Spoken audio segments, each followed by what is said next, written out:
Okay, good morning everyone. So, welcome sa ating lahat, ano? So, Hi, good in 5 morning. minutes, good morning. So, in 5 minutes, we will be starting our program. So, again, please stand by 5 minutes. Thank you.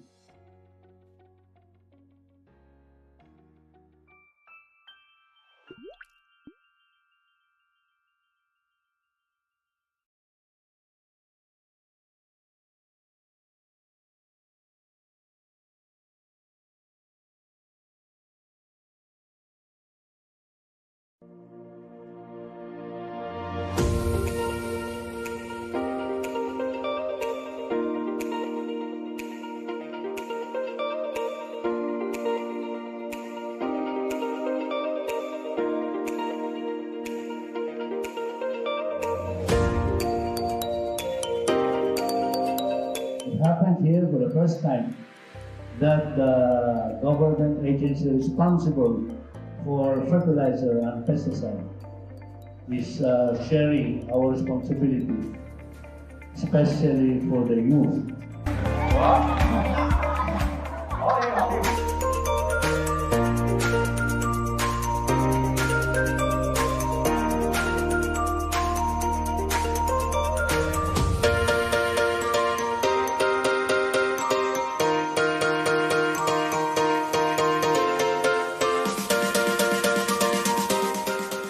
Pumunta sa farm, naka-PPE. Ang aming ipinabahagi ay yung tamang pamamaraan tungkol sa wastong paggamit ng PPE.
Okay, good morning everyone. So once again, welcome, no? Welcome to this webinar series, hashtag Alam Mo Ba? Yan. So today, ngayon ay ika-fourth na natin, ano? So fourth out of 5 sessions ng ating webinar series. And today we will be talking about herbicide resistance naman sa vegetable. So kung ikaw ay naka-attend ng first 3 sessions, now is the fourth. So congratulations, and isa na lang, no? Makukumpleto mo ang webinar series na inihanda ng Crop Life HRAC. Ayan, so sa ating mga participants, ano, again, welcome. So pwede nyong palitan yung inyong mga names sa Zoom, no, yung mga naka-join sa Zoom. Pwede nyong ilagay yung inyong affiliations, no, pwedeng company or university or agency, no, para ma-recognize natin, no, and makilala natin, ano. Okay, so ako nga pala si Alvin. So as you can see, no, Alvin Dolores. I will be your moderator for today's webinar. So member of HRAC Philippines. Okay, so to start our session for today, ano. So I will be calling our HRAC Philippines chair. So si Sir Nover Barnacha from FMC to give some welcoming remarks. Sir Nover?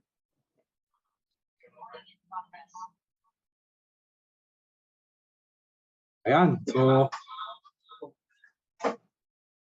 so may mga nagjo-join din kasi dito sa amin kaya baka mag-echo. Ayan, so good morning po sa ating lahat. So sa ating mga participants. So welcome po ulit sa ating fourth session ng ating webinar by Crop Life Philippines, ng ating pong Herbicide Resistance Committee.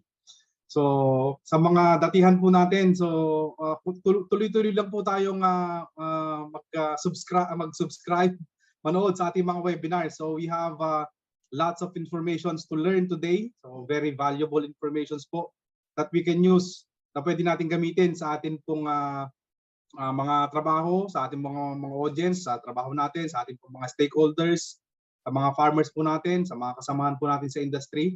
So welcome po sa ating lahat, sa ating pong mga speakers. So welcome po, and we hope that each time we have a webinar ay umattend po tayong lahat. So for the rest of the sessions po, I hope we maintain our attention and we participate dun po sa ating discussion. So when we have open discussions, when we ask questions, that's the way we learn.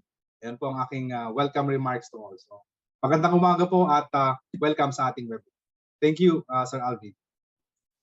Yan, so maraming salamat, no, Sir Nover, for that very welcome remarks, ano. So yeah, so nag-chat, no, good morning kay Sir Arlan Adorada. So good morning. Good morning sa lahat, no, nang nag-join sa ating Zoom. So as of now, meron tayong 129 attendees, no. So I believe merong mga galing sa mga member companies, ano, ng Crop Life, iba-ibang industries, ano, and also sa ating academe, no, sa mga universities, no. So hopefully mailagay niyo sa inyong mga pangalan, no, para ma-recognize natin. And of course, no, sa Facebook, meron din tayong 14,000.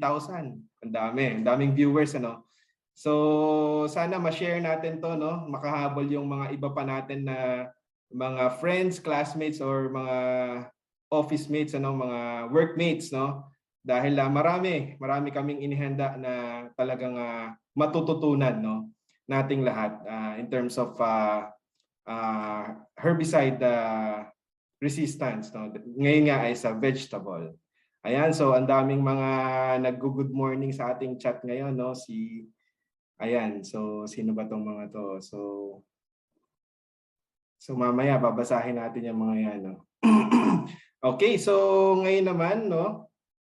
So after ni Sir Nover na magbigay na kanyang welcome remarks, today we are honored, no, to have si Sir Eric, no. Si Sir Eric Dibinigracia is the Deputy Executive Director for pesticides sa ating Fertilizer and Pesticides Authority. So Sir Eric will give us some message, no? So yan, so Sir Eric, welcome po.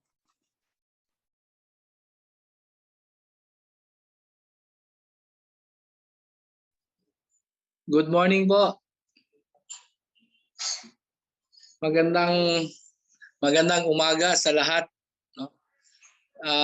Good morning Sir Ramon, good morning Doc Hill, Doc Mina, good morning Sir Nover, good morning.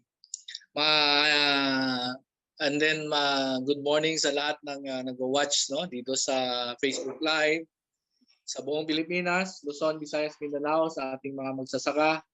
Magandang umaga po sa inyong lahat, no. Unang-una, nagpapasalamat ang FPA sa CropLife sa webinar na to, no? At maraming matutunan sigurado ang mga magsasaka natin.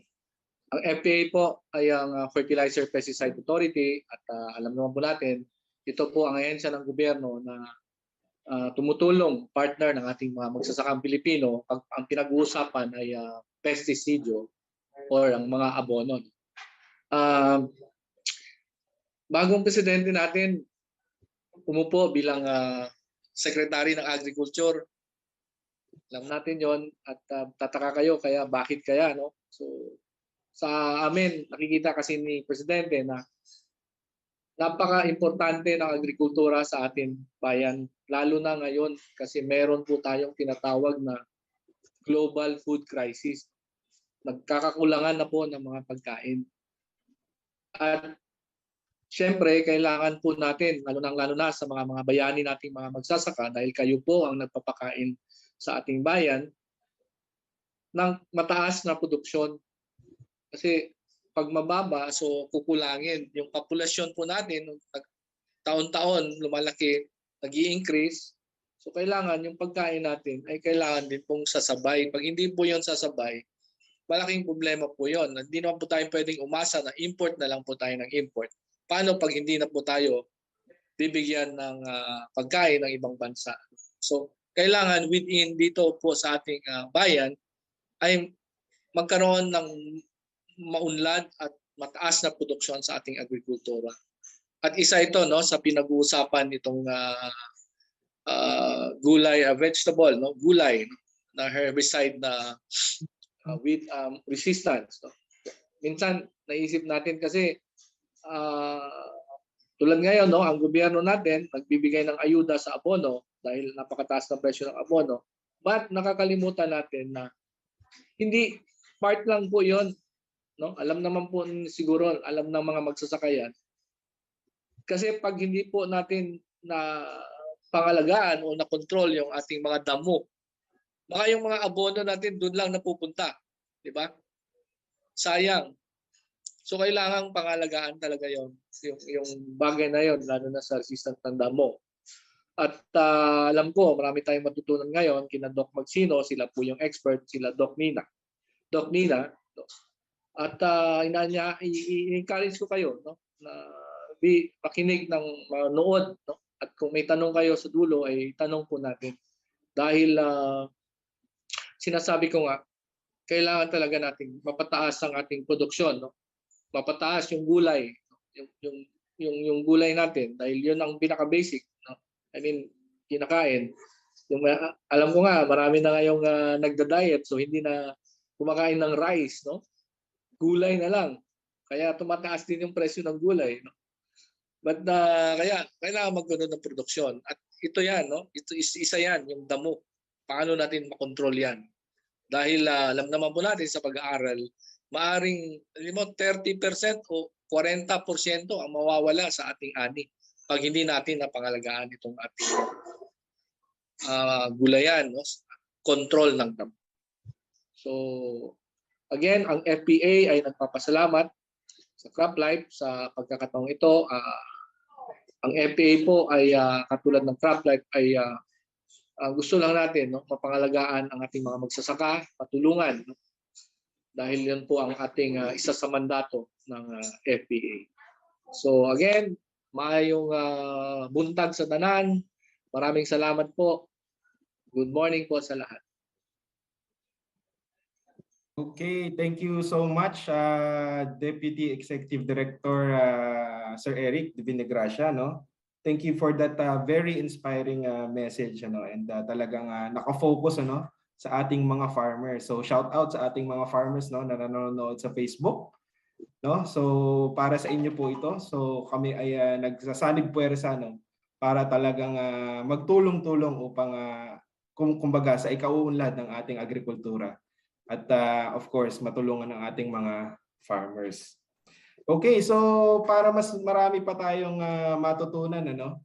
So ngayon naman, makakapanood tayo, no? We prepared a short video, no, na kung saan makikita natin yung glimpse, ano, ng about sa herbicide resistance. So atin pong lahat ay panoorin natin ito.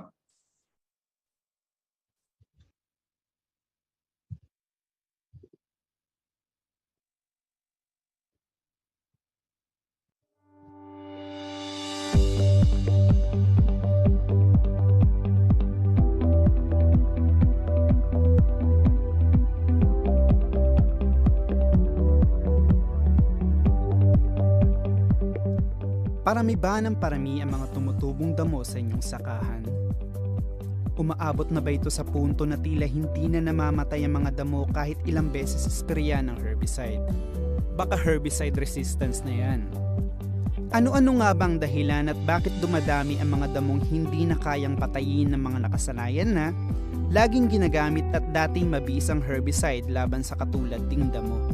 At mas importanteng tanong, kaya pa ba itong mapigilan at masolusyonan? Hayaan ninyong ituro namin ang mga paraan kung paano maiiwasan at masusolusyonan ang ganitong problema sa mga sakahan. Sa pamamagitan ng Herbicide Resistance Management. Magandang araw sa inyong lahat mula sa CropLife Philippines. Ang damo ay isa sa pangunahing suliranin ng ating mga magsasaka sa kanilang taniman. Kapag hindi lubusang nasugpo o nakontrol, ito ay magdudulot ng pagbaba ng ani at kita hanggang 35%. Kaya naman, mahalaga ang ginagampan ng papel ng mga herbisidyo o herbicides upang epektibong makontrol ang damo sa ating mga taniman. Gayunpaman, kapag hindi wasto ang paggamit sa mga herbisidyong ito ay magdudulot ng herbicide resistance. Dahil po dito, ang CropLife Philippines ay gumawa ng isang video tutorial upang lubusang maipaliwanag ang herbicide resistance management. Ano nga bang herbicide resistance at paano ito nag-uumpisa?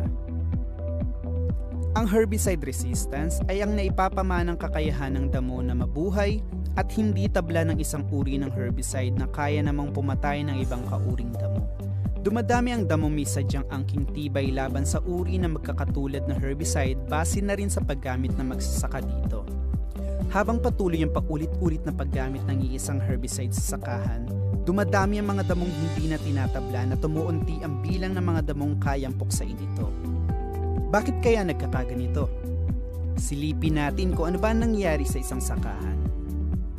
Sa isang sakahan, normal na tumutubo ang mga damo na may iba't ibang biotypes o mga katangian na may kinalaman sa pagtubo at pagdami ng mga ito. May dalawang uri ng biotypes. Ang una ay ang damo na resistant. Ito yung mga damong hindi namamatay kahit may sprayan ng herbicide. Mayroon ding mga seeds na galing sa katulad na matitibay o di tinatablang damo na matagal nang nakadeposito sa lupa dahil sadyang naipon na. Ngayon, kung patuloy na ginagamit ang produktong di epektibo, mas patuloy na dadami ang mga seeds ng damong matibay. Paalala, namamana ang resistance o ang kakayahan ng damo na hindi tabla ng herbicide. Ang isa pang uri ng biotypes ay ang susceptible o iyong tinatablan. Ito naman yung mga damong madaling mamatay kapag nalagyan ng kaparehas na herbicide. Sa pangkalahatan, marami at iba-iba pa rin ang uri ng mga damo. Kaya naman ginawa ang labeled rates para masigurong epektibo ang pagpatay sa mas maraming uri ng damo. Sa labeled rates, makikita ang tamang active ingredient pati na rin ang wastong dami ng herbicide na gagamitin sa kada ektarya ng sakahan. Dagdag pa rito, siguraduhin gawin ang pag-spray ayon sa rekomendadong timing, ibig sabihin, dapat sundin ang labeled rates dahil ito ang inirerekomenda ng mga eksperto. Kapag sobra kasi ang ginamit, maaaring masira ang mga pananim at karagdagang gastos lang ito. Kung kaunti at laging kulang naman ang dosage, hindi makakayang patayin ng herbicide ang damo at mas maraming makakalusot na damong kakayanin ng underdose.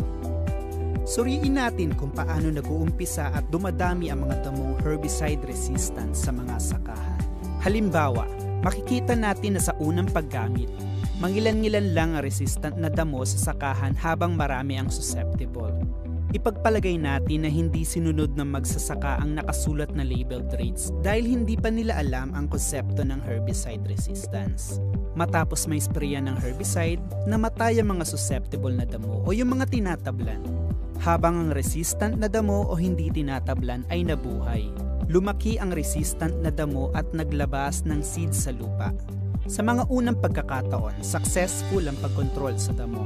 Sa kalaunan, kapansin-pansin na mas dumadami ang bilang ng mga resistant na damo. Sa mga susunod pang paggamit ng parehas na produkto, mapupuno na ng mga seeds na resistant ang lupa. At sa pagkakataong ito, bigo na ang magsasaka sa pagpatay ng mga damo sa kanyang sakahan. Ano-ano nga ba ang mga bagay-bagay na nakakaapekto sa bilis ng pagdami ng mga resistant na damo? Paggamit ng iisang uri ng mode of action herbicide ng tuloy-tuloy. Hindi pagsunod sa nakasulat sa label. Dalas ng paggamit ng herbicidyo. Mechanism of action ng herbicidyo. At biology o katangian ng damo. Paano naman malalaman ang level ng herbicide resistance? Ang tindi ng weed resistance ay nakabase sa weed biology at mekanismo. Sa ilang mga kaso, ang tunay na resistance ay nakikita kapag mayroong mga damong nabubuhay matapos ang aplikasyon ng labeled rate at wastong timing batay sa good agricultural practice. May mga pagkakataon pa nga na ang mga damo ay maaaring mabuhay kahit gaano kataas ang aplikasyon kumpara sa labeled rate. May tatlong uri ng herbicide resistance. Ang single herbicide resistance kung saan ang damo ay resistant lamang sa iisang herbicide. Ang cross herbicide resistance kung saan ang damo ay resistant sa dalawa o mahigit pang uri ng herbicide na may parehong mode of action o paraan ng pagpatay. At ang multiple herbicide resistance kung saan ang damo ay resistant sa dalawa o higit pang herbicide na magkaiba ang mode of action.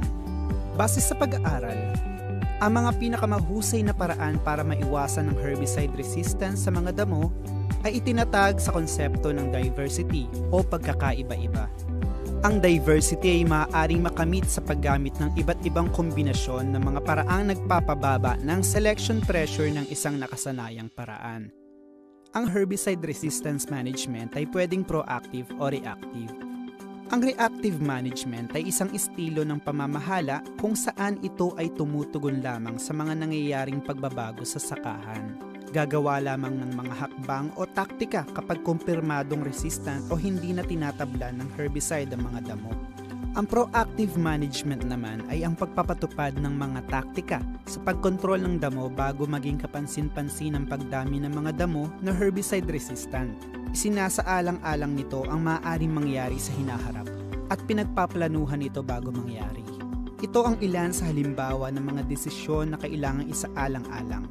Supply at uri ng binhi, mga kagamitang kakailanganin, supply ng pataba at ang gagamiting paraan sa pagkontrol ng damo.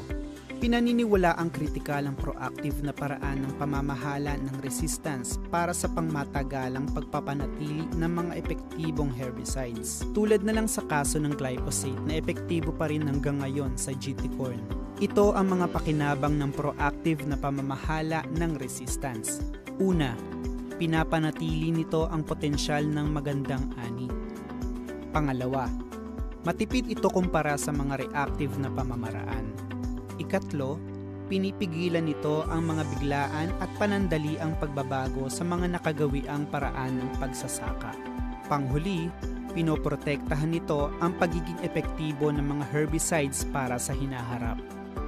Kung mainam ang proactive na pananaw para masolusyonan ang herbicide resistance, ano-ano nga ba ang mga proactive na estratehiyang pwedeng gamitin? Ilan sa mga subok na taktika ay ang paggamit ng herbicide, mechanical at cultural practice. Sa taktikang herbicide, gumagamit ng iba't ibang uri ng herbicides na may iba-ibang mode of action o paraan ng pagpatay sa mga damo. Bukod sa paggamit ng herbicide ayon sa labeled rates, dapat ay tama rin ang timing at paraan ng pag-apply ng chemical na ito. Sa taktikang mechanical naman, gumagamit ng wastong pagbubungkal at pag-aararo ng lupa, bago, habang at pagkatapos ng taniman para makontrol ang damo. Habang sa taktikang cultural naman, gumagamit ng crop rotation o pagpapalit-palit ng tanim. Kailangan din ng tamang espasyo kada tanim, pati eksaktong petsa ng pagtatanim at paglalagay ng mga pataba. Mga iba't ibang paraan ng pag-a-apply ng herbicide na may iba-ibang mode of action o MOA para pamahalaan ang herbicide resistance. Ano-ano nga ba ang mga ito? Kailangang pagsalit-saliti ng paggamit ng mga herbicide base sa iba't ibang modes of action o MOA. Ang dalas ng pagkakaroon ng mga damong resistant ay babagal kapag gumagamit ng iba't ibang mga herbicide na may iba-ibang mode of action. Pinahahaba rin nito ang pagiging epektibo ng produkto. Sa taktikang paggamit ng herbicidyo naman, ito ang mga kailangang tandaan. Ang tank mixing o paggamit ng mga premix na mga produkto na may iba't ibang mga mode of action at aktibidad sa parehong target na mga damo ay maaaring maging epektibo. Inaantala nito ang pagsisimula ng herbicide-resistant weeds. Sa proactive na pamamahala ng herbicide resistance, importante na sundin ang GAP o Good Agricultural Practices, pati ang paggamit ng full labeled rates. Ang labeled rate ay ang rate o hanay ng mga rates na rehistrado ng Fertilizer and Pesticide Authority. Ito ang rates na epektibo sa pagkontrol ng herbicide resistance, habang underdose rate ay kulang at hindi magbibigay ng epektibong kontrol. Hindi rin ito magkakaloob ng tuloy-tuloy na kontrol sa isang malawak na hanay ng mga kondisyon. Sa huli, ang palagiang exposure sa mababang rate ng herbicide ay humahantong sa ebolusyon ng populasyon na herbicide resistant. Ilan pang mga paalala tungkol sa MOA o mode of action. Kailangang kilalanin at intindihin ng mga growers at extension workers kung aling mga produkto ang maaaring isalit-salit ang paggamit ayon sa mode of action. Habang ang mga kumpanya sa kabilang banda ay dapat naman magbigay ng technical brochure na tumutukoy sa MOA. Mayroon ding mode of action classification ang HRAC o ang Herbicide Resistance Action Network na maaaring pagbasehan. Tumungo naman tayo sa mga mechanical tactics na may iba't ibang mga techniques din tulad ng pre-plant tillage, strip or zone tillage, in-crop cultivation, post-harvest mowing, tillage, manual weeding, hand rugging, hoeing, at weed seed capture. Paalala, kailangan ding panatilihing malinis ang mga equipment at gamit para mapabagal ang pagdami ng mga di tinatablang damo at seeds. Ang proactive management ay nangangailangan din ng mga cultural tactics. Mayroon ding mga agronomic practices tulad ng pagpili ng mga hybrids o iba't ibang mga pagkakaiba sa mga oras ng pagtatanim, fertilizer management, row spacing at mga populasyon ng halaman depende sa hybrid variety, seedbed preparation at mga teknik sa pag-aani. Ang lahat ng mga ito ay maaaring maka-impluwensya sa growth cycle ng mga species at maaari makapagbigay ng kalamangan sa pananim. Halimbawa, ang narrow crop row spacings ay kayang mabilis na mabigyan ng lilim ang mga sensitibong mga species ng weed. Habang mas matagal na panahon ng kontrol ng damo naman, ang karaniwang kinakailangan para sa mas malawak na row spacings. Ang pangangasiwa ng mga damo sa mga borders bago ang pamumulaklak nito ay mahalaga rin upang maiwasan ang pollen movement sa pagitan ng mga resistant at susceptible na mga pananim. ang pag-iwas sa paglipat ng mga seeds mula sa field patungo sa katabing field sa pamamagitan ng pag-alis ng mga kagamitan bago ito ilipat ay maaari makapagpabagal sa pagkalat ng herbicide resistance. Sa pangkalahatan, ang mga nakagawiang kultura ay may malaking impluwensya sa komposisyon at paglago ng mga damo. Ang mga ito ay nakaka-impluwensya rin sa dami ng weeds at pagkalat ng mga herbicide-resistant weeds. Sana ay marami kayong natutunan sa panonood ng video na ito. Tandaan, pag-aralan at sundin ang mga estratehiyang inyong napanood para maayos na mapamahalaan ang herbicide resistance. Maraming salamat at mabuhay ang mga magsasaka.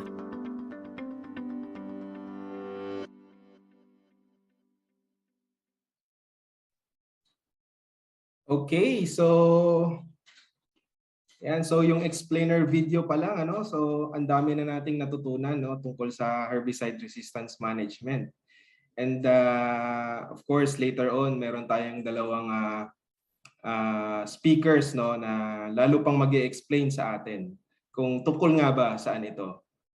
So yan, and ang Crop Life, no, merong mga social media accounts, no, meron sa Facebook, meron sa YouTube, no. Pwede niyo hanapin, no. I-search niyo lang yung sa Facebook at Crop Life Philippines, no. Sa YouTube naman ay Crop Life Philippines. So pwede kayong mag-subscribe dahil maraming mga videos doon, no, na patungkol sa mga herbicide resistance. Hindi lamang 'yon, pati sa mga iba-ibang mga learnings about sa agriculture, no, sa pesticide management, ganyan. So meron din tayong podcast, no, ang Crop Life Philippines, no. So wag niyong kalimutang bisitahin itong mga social media accounts na ito. Okay, so yeah, so good morning again sa iba pa, no, na mga nakakahabol, no. So marami na akong nakikita pati sa Facebook. So patuloy niyo lang i-share dahil yan. So start na po ang ating first speaker for today, ano. So makinig po tayong lahat dahil later on, no, after ng kanyang presentation, magkakaroon ng mga tatlong trivia questions, no. And pwede nyo itong sagutin, ano. Merong mga inihandang mga prizes, no. So merong mga tatlong mananalo sa Zoom at tatlong mananalo sa Facebook. So yun, paalala lang, no. Pag sasagot kayo, pakilala ng pangalan and then yung inyong mga affiliations, ano.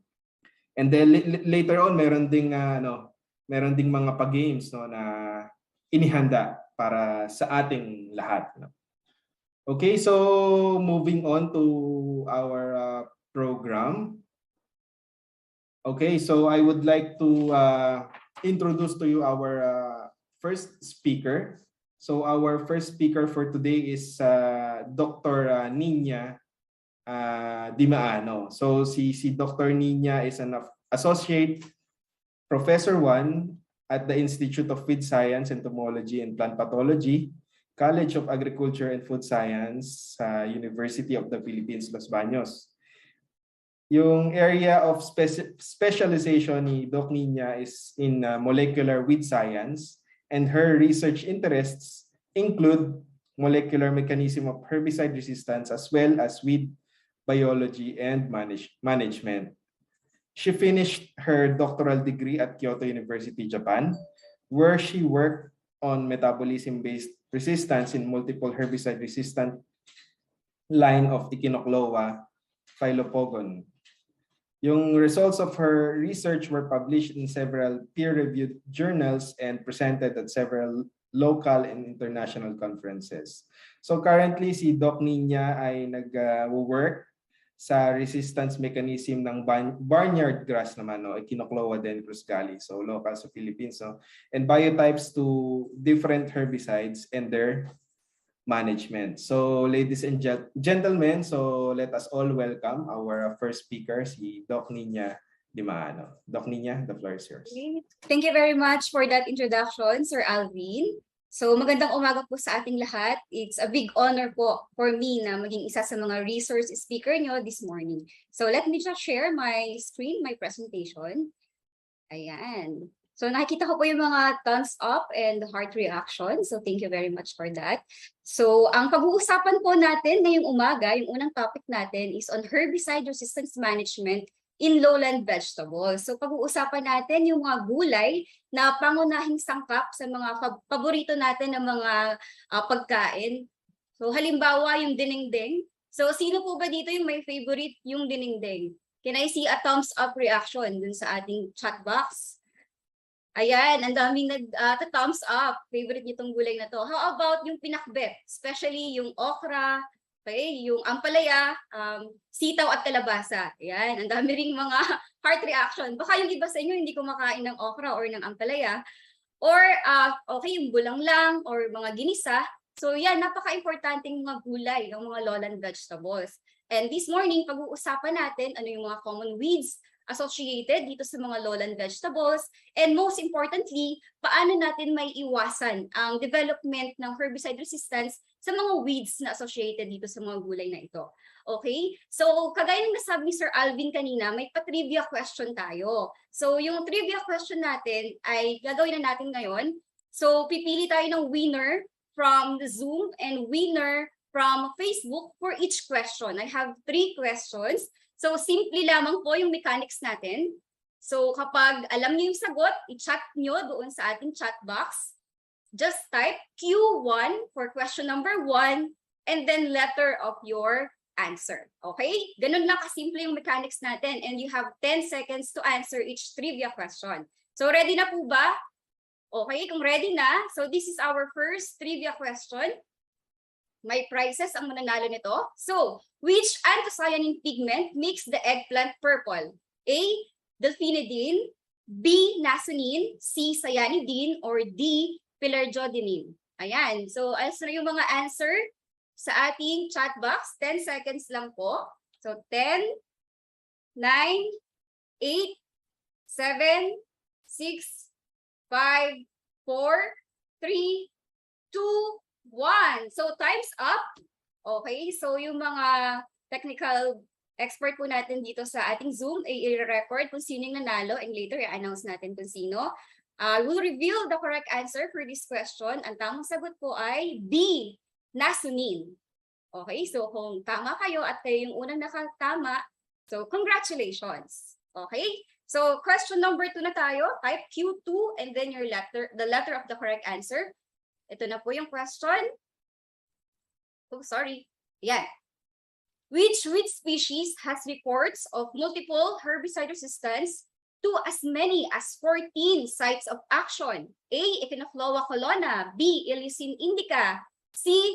Lolium rigidum, or D. Cyperus rotundus. Okay, 10 seconds. Ito-timer ko na lang po cellphone ko.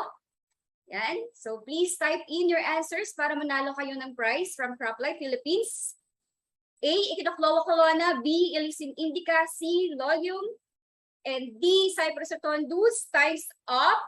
Okay, ano kaya ang tamang sagot? Sino kaya ang nanalo? Ang tamang sagot po ay letter C, Lolium rigidum. So congratulations sa ating winner from Zoom and Facebook.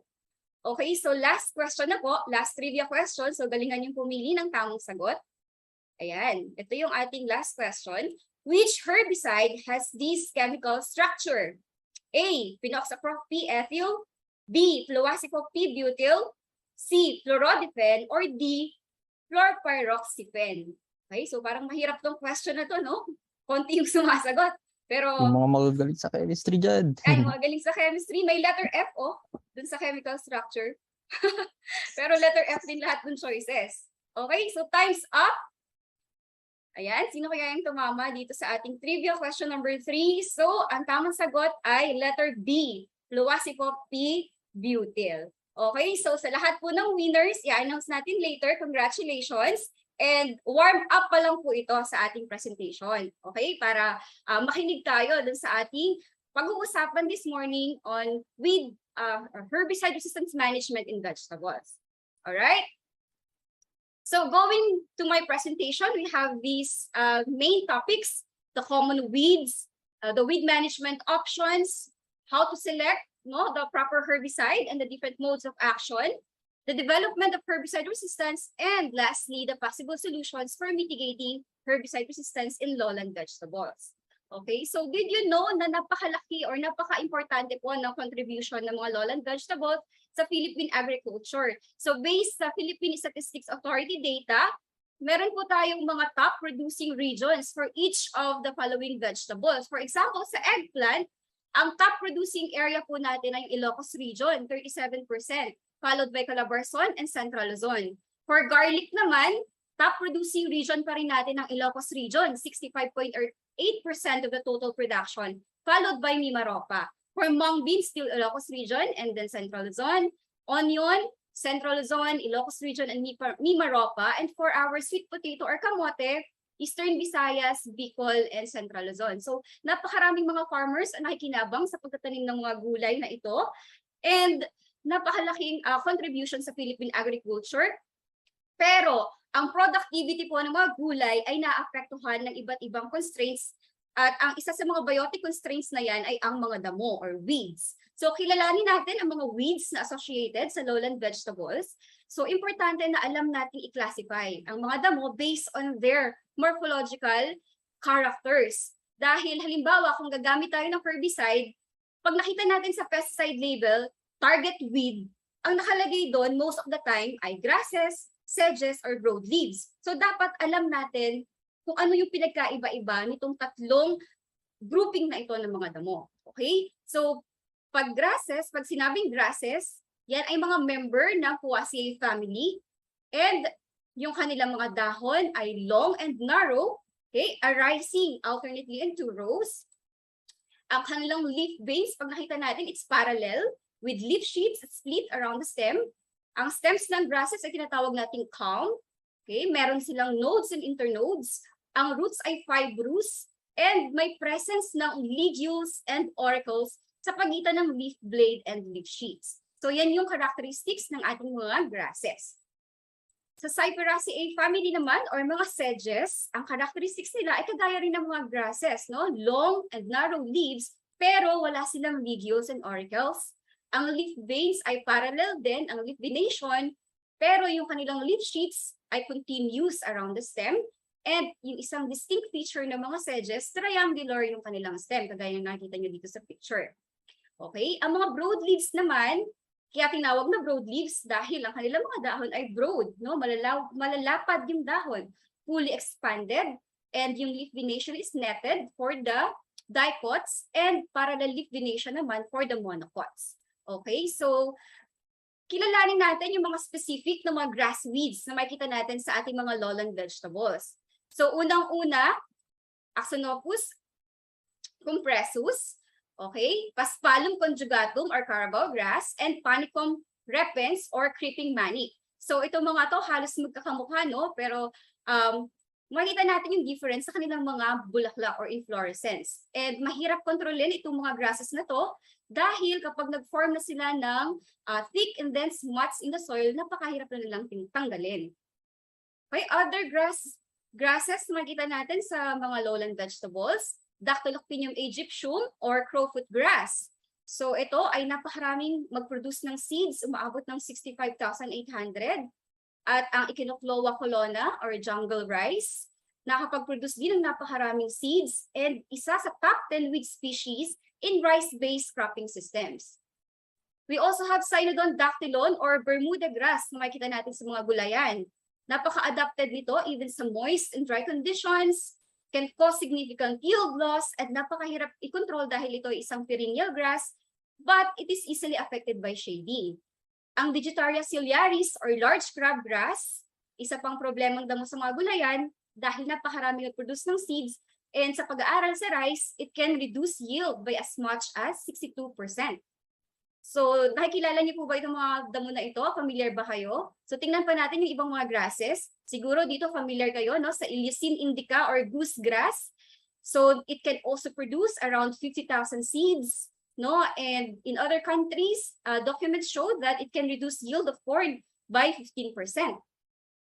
Itong Eragrostis tenella or cane grass, napakarami ding mag-produce ng seeds, and reported na susceptible siya sa tungro and rice grass stand viruses and other nematodes. The Polytrias amaura or carpet grass, napakahirap din kontrolin kapag nakapag-establish na ng thick dense mats in the soil. And lastly, for the grasses, Rutboilia cochinchинensis o yung itch grass, no, yung agingay. Napakarami ring mag-produce ng seeds at napaka-competitive against vegetables and other agronomic crops. So yan yung mga common grasses na makikita natin sa mga gulayan. Tumungo naman tayo sa mga sedges. Kaunti lang yung mga species natin ng sedges, pero napaka-significant ito sa mga gulayan dahil marami silang tumubo, no? Mataas yung density. So unang-una is yung Cyperus eria or rice plat sedge. So familiar ba kayo dito sa weed na to or itong payong-payong? Mainly with ito ng rice, pero makikita rin natin to sa mga crops kagaya ng gulay, especially dun sa mga rice-based cropping systems, onion, corn, tomato, and chili pepper. Okay, yung Cyperus rotundus or purple nut sedge or sa Tagalog yung mutha. So ito yung kino-consider natin na world's worst weed. Very big problem sa napakaraming cultivated crops, no? And full competition with this weed can reduce yields of different crops, okay, from 6 to 100%. And lastly, for the sedges, yung Fimbris stylis miliacea or Fimbris stylis, okay, another C4 weed, napakarami mag-produce ng seeds, mainly a weed of rice, pero makikita rin natin sa mga rice-based cropping systems. Okay, ngayon magtungo naman tayo sa mga broadleaf weeds. Ito ay napakarami talaga. Hindi ko na isa-isahin yung detalye. Papakilala ko na lang sa inyo sila isa-isa with the picture. Okay, so una yung Ageratum conizoides or Tropic Ageratum, Ascanomini indica or Indian joint veg. So familiar ba kayo sa mga ito? Borevia erecta or erect Borevia. Meron din tayong dalawang Borreria, Borreria laevis and Borreria osimoides. So ang pinagkaiba nila basically is yung color ng dahon, no? Medyo purple doon sa Borreria osimoides. Meron din tayong dalawa na Amaranthus, Amaranthus spinosus and Amaranthus viridis. Yung Amaranthus spinosus may mga tinik or spines doon sa kanyang stem. Yung namang viridis ay makinis, wala siyang mga tinik. Meron din tayong Calopogonium moconoides or kalopo, Cardiospermum halicacabum or the balloon plant, and Centrosema pubescens or the butterfly pea. Okay? Iba pa mga broadleaves, dalawang Cleome, Cleome rotodisperma and Cleome viscosa. So ang pinagkaiba nila yung color ng flowers and medyo yung shape ng dahon. Dalawang Commelina, Commelina bengalensis and Commelina diffusa. So ang pinagkaiba, mas malalapad yung dahon ng Commelina bengalensis kaysa sa diffusa. Meron din tayong dalawang Corcorus, Corcorus aestuans and Corcorus olitorius. So yung Corcorus olitorius or Corcorus aestuans, mas maliliit lang ito compared sa Corcorus olitorius. Meron din tayong dalawang Eclipta, Eclipta prostrata and Eclipta sepeliana. So ang pinagkaiba nila, okay, itong Eclipta sepeliana, mas light green yung dahon, and then napakaraming hairs sa stems and sa leaves. Tatlong Euphorbia, Euphorbia heterophylla, Euphorbia hirta, and Euphorbia hypericifolia. So ang common characteristics ng mga Euphorbia, yung kanilang stems ay nakapag-produce ng milky white sap. Gomprena silicoides, okay, Hediotis carungosa, and Melochia concatenata. Familiar ba kayo sa mga yan? So mga common din yan sa mga gulayan. Meron din tayong dalawang Macroptilium, yung purple bush bean and wild bush bean. Ito yung mga tinatawag natin ng mga balabalatong or malasitaw. Meron ding Portulaca oleracea and Trianthema portulacastrum. And Synedrella nudiflora, Tridax procumbens, and Helitropium indicum, Ipumea triloba, and Mimosa pudica or yung makahiya. Yan. So napakarami talaga ng mga broadleaves. So huwag kayong mag-alala kung hindi nyo masyadong masaulo yung mga scientific names, no? Kasi ang hirap banggitin. Meron tayong magagamit ng mga references to properly identify these weeds. So ang ginamit yung reference for this presentation ay itong book na ito. Weeds of Vegetables and Other Cash Crops in the Philippines, authored by Sir Dindoking M. Donaire. And meron din tayong published by the Weed Science Society of the Philippines, ang Major Weeds of the Philippines. So by the way, if you are a professional na nag-work on weeds, please join us and be a member of the Weed Science Society of the Philippines. So just message us on Facebook, okay? Para maging member po kayo ng society. Meron din tayo mga weed identification apps na pwede nyo i-download sa cellphone to properly identify those weeds.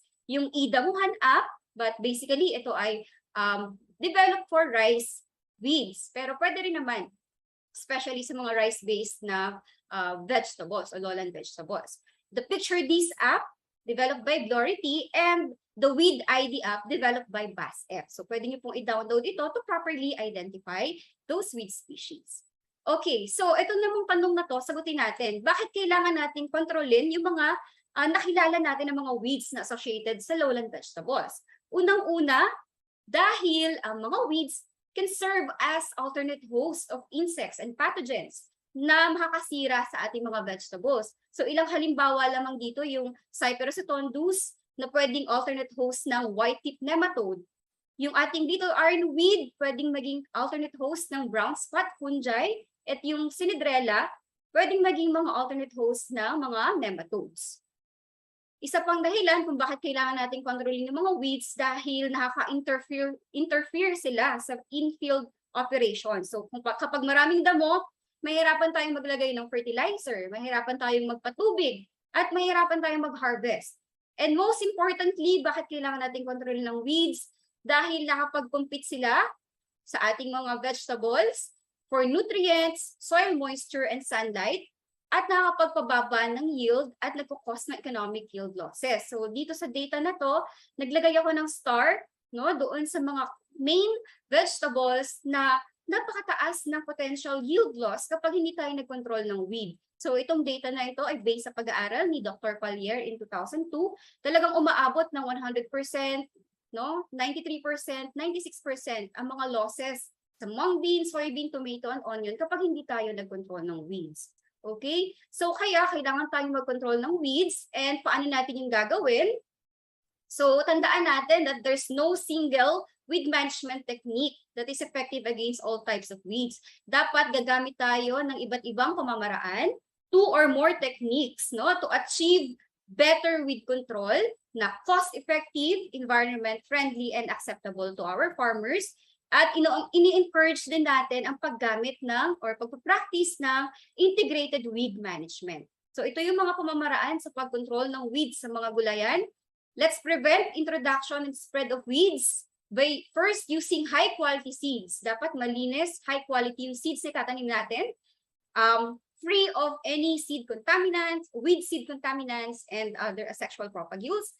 At kapag gumamit tayo ng high-quality seeds, mataas yung germination rate natin and better yung growth ng healthy seedlings that can outcompete the weed seedlings. Okay, another method, practice thorough land preparation.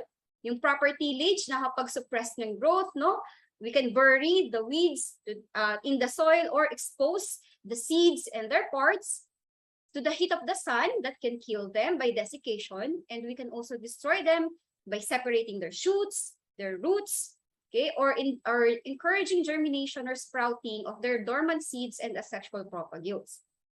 Do manual weeding, yung hand weeding natin or paggamit ng mga small hand tools, napaka-effective din ito. Especially kung meron na tayong makita mga resistant weed biotypes, dapat i-uproot natin yon, okay, yung whole weed plant, or huwag natin hahayaan na makapagmulaklak at makapag-shed ng bagong seeds doon sa ating soil seed bank. Do mechanical weeding, it involves bigger tools, gaya ng nakikita natin dito sa picture. So it can suppress the growth of weeds by cutting, trampling, burying, and exposing the weeds under the heat of the sun. Mulching, so pwede tayong gumamit ng iba't ibang mulch materials, straw, hay, manure, black plastic, ang principle dito is we exclude the light and prevent shoot growth of weeds, and nakatulong din ma-retain ang moisture needed by the cultivated crops. Sa ibang pag-aaral, pwede rin tayong gumamit ng allelopathic crops as mulch material. For example, yung rye mulch. Dito sa study na to, ginamit nila yung rye as mulch in tomato. And nakita nila na effective sa pag-suppress ng growth ng weeds. Intercropping. So in other studies, nakikita na 30 to 60% of weed control can be achieved in cassava by intercropping cassava with other crops, especially yung mga gulay natin.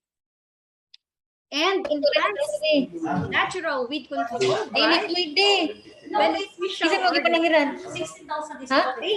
So yung paggamit natin ng mga natural enemies ng mga weeds, halimbawa yung nasa picture na to is Poladea recorvalis, okay, natural enemy foraging on the leaves of Trianthema, and Pusinia philippinensis, a fungi infecting the leaves of Cyperus rotundus.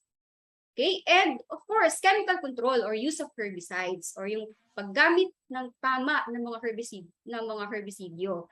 Okay? Dapat natin laging tatandaan na kung gagamit tayo ng herbicides, dapat susundin natin palagi yung nasa label. Okay? Dahil kapag hindi natin sinunod yung nasa label, magkakaroon tayo ng incorrect usage and magkakaroon to ng harm sa atin, sa mga gagamit ng herbicide, sa mga animals and sa environment. And yung paggamit ng iisang klase ng herbicide ng paulit-ulit for several years, yung incorrect dosage and wrong timing application, yan ang nagdudulot ng development ng herbicide-resistant weeds. Okay? So ngayon, kung gagamit tayo ng herbicide, isa sa napaka-importanteng information na alam natin is yung mode of action ng mga herbicide.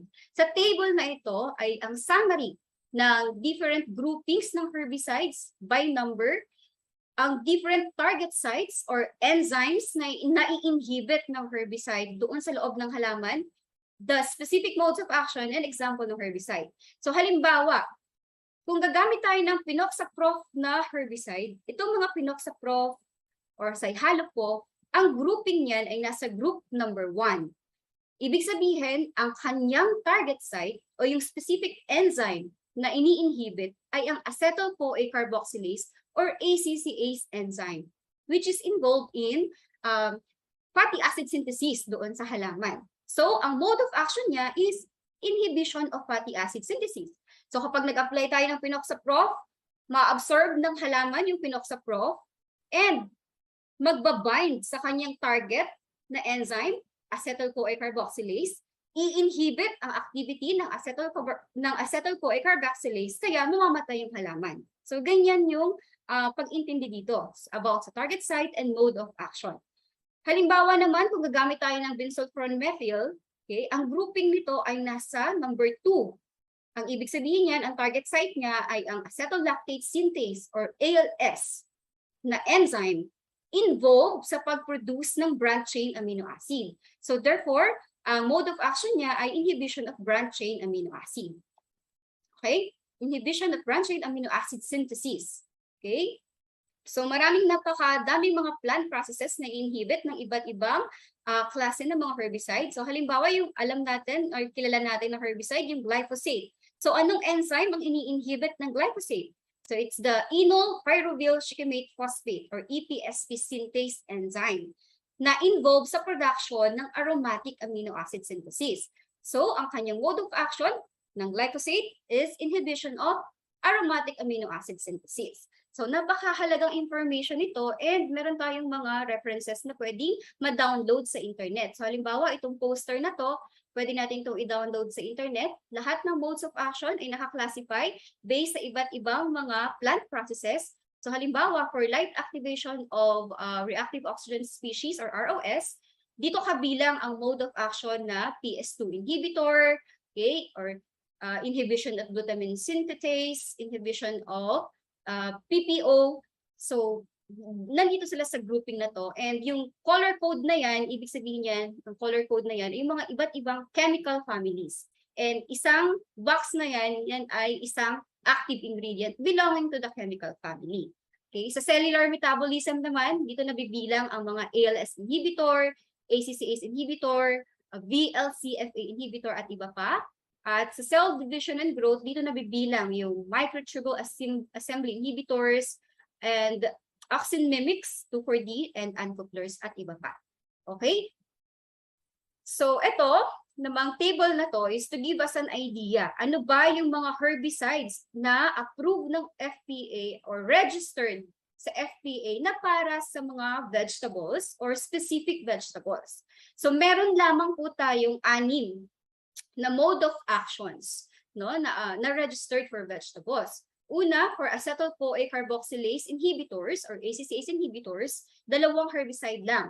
Fluacyl-P-butyl, okay, systemic selective herbicide against grasses na ginagamit sa mga plantation crops and specific vegetables such as onion, soybeans, tomato. Okay? And yung haloxypop-R-methyl naman, another ACCase inhibitor, ay registered for onion. Sa microtubule assembly inhibitor, we have the pendimethalin against grasses and broadleaves, also registered for onion. And then for PS2 inhibitor, the serine binders, we have 2, lineron and metribuzin. Okay, for soybeans, beans, peanut, and potato, soybeans, and tomato.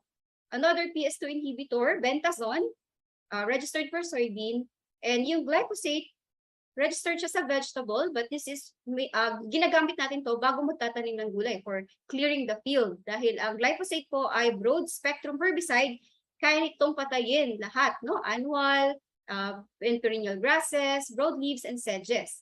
No? And lastly, PPO inhibitors, we have oxadiazone and oxychlorophene, registered for onion. So ito pong mga mode of actions na to yung pwede nating pagpilian kung magro-rotate tayo ng herbicides to prevent herbicide resistance. And ito rin yung dapat nating mga bantayan, no? Na huwag magkaroon ng mga weeds or weed population na makaka-develop ng resistance dito sa mga mode of actions na to.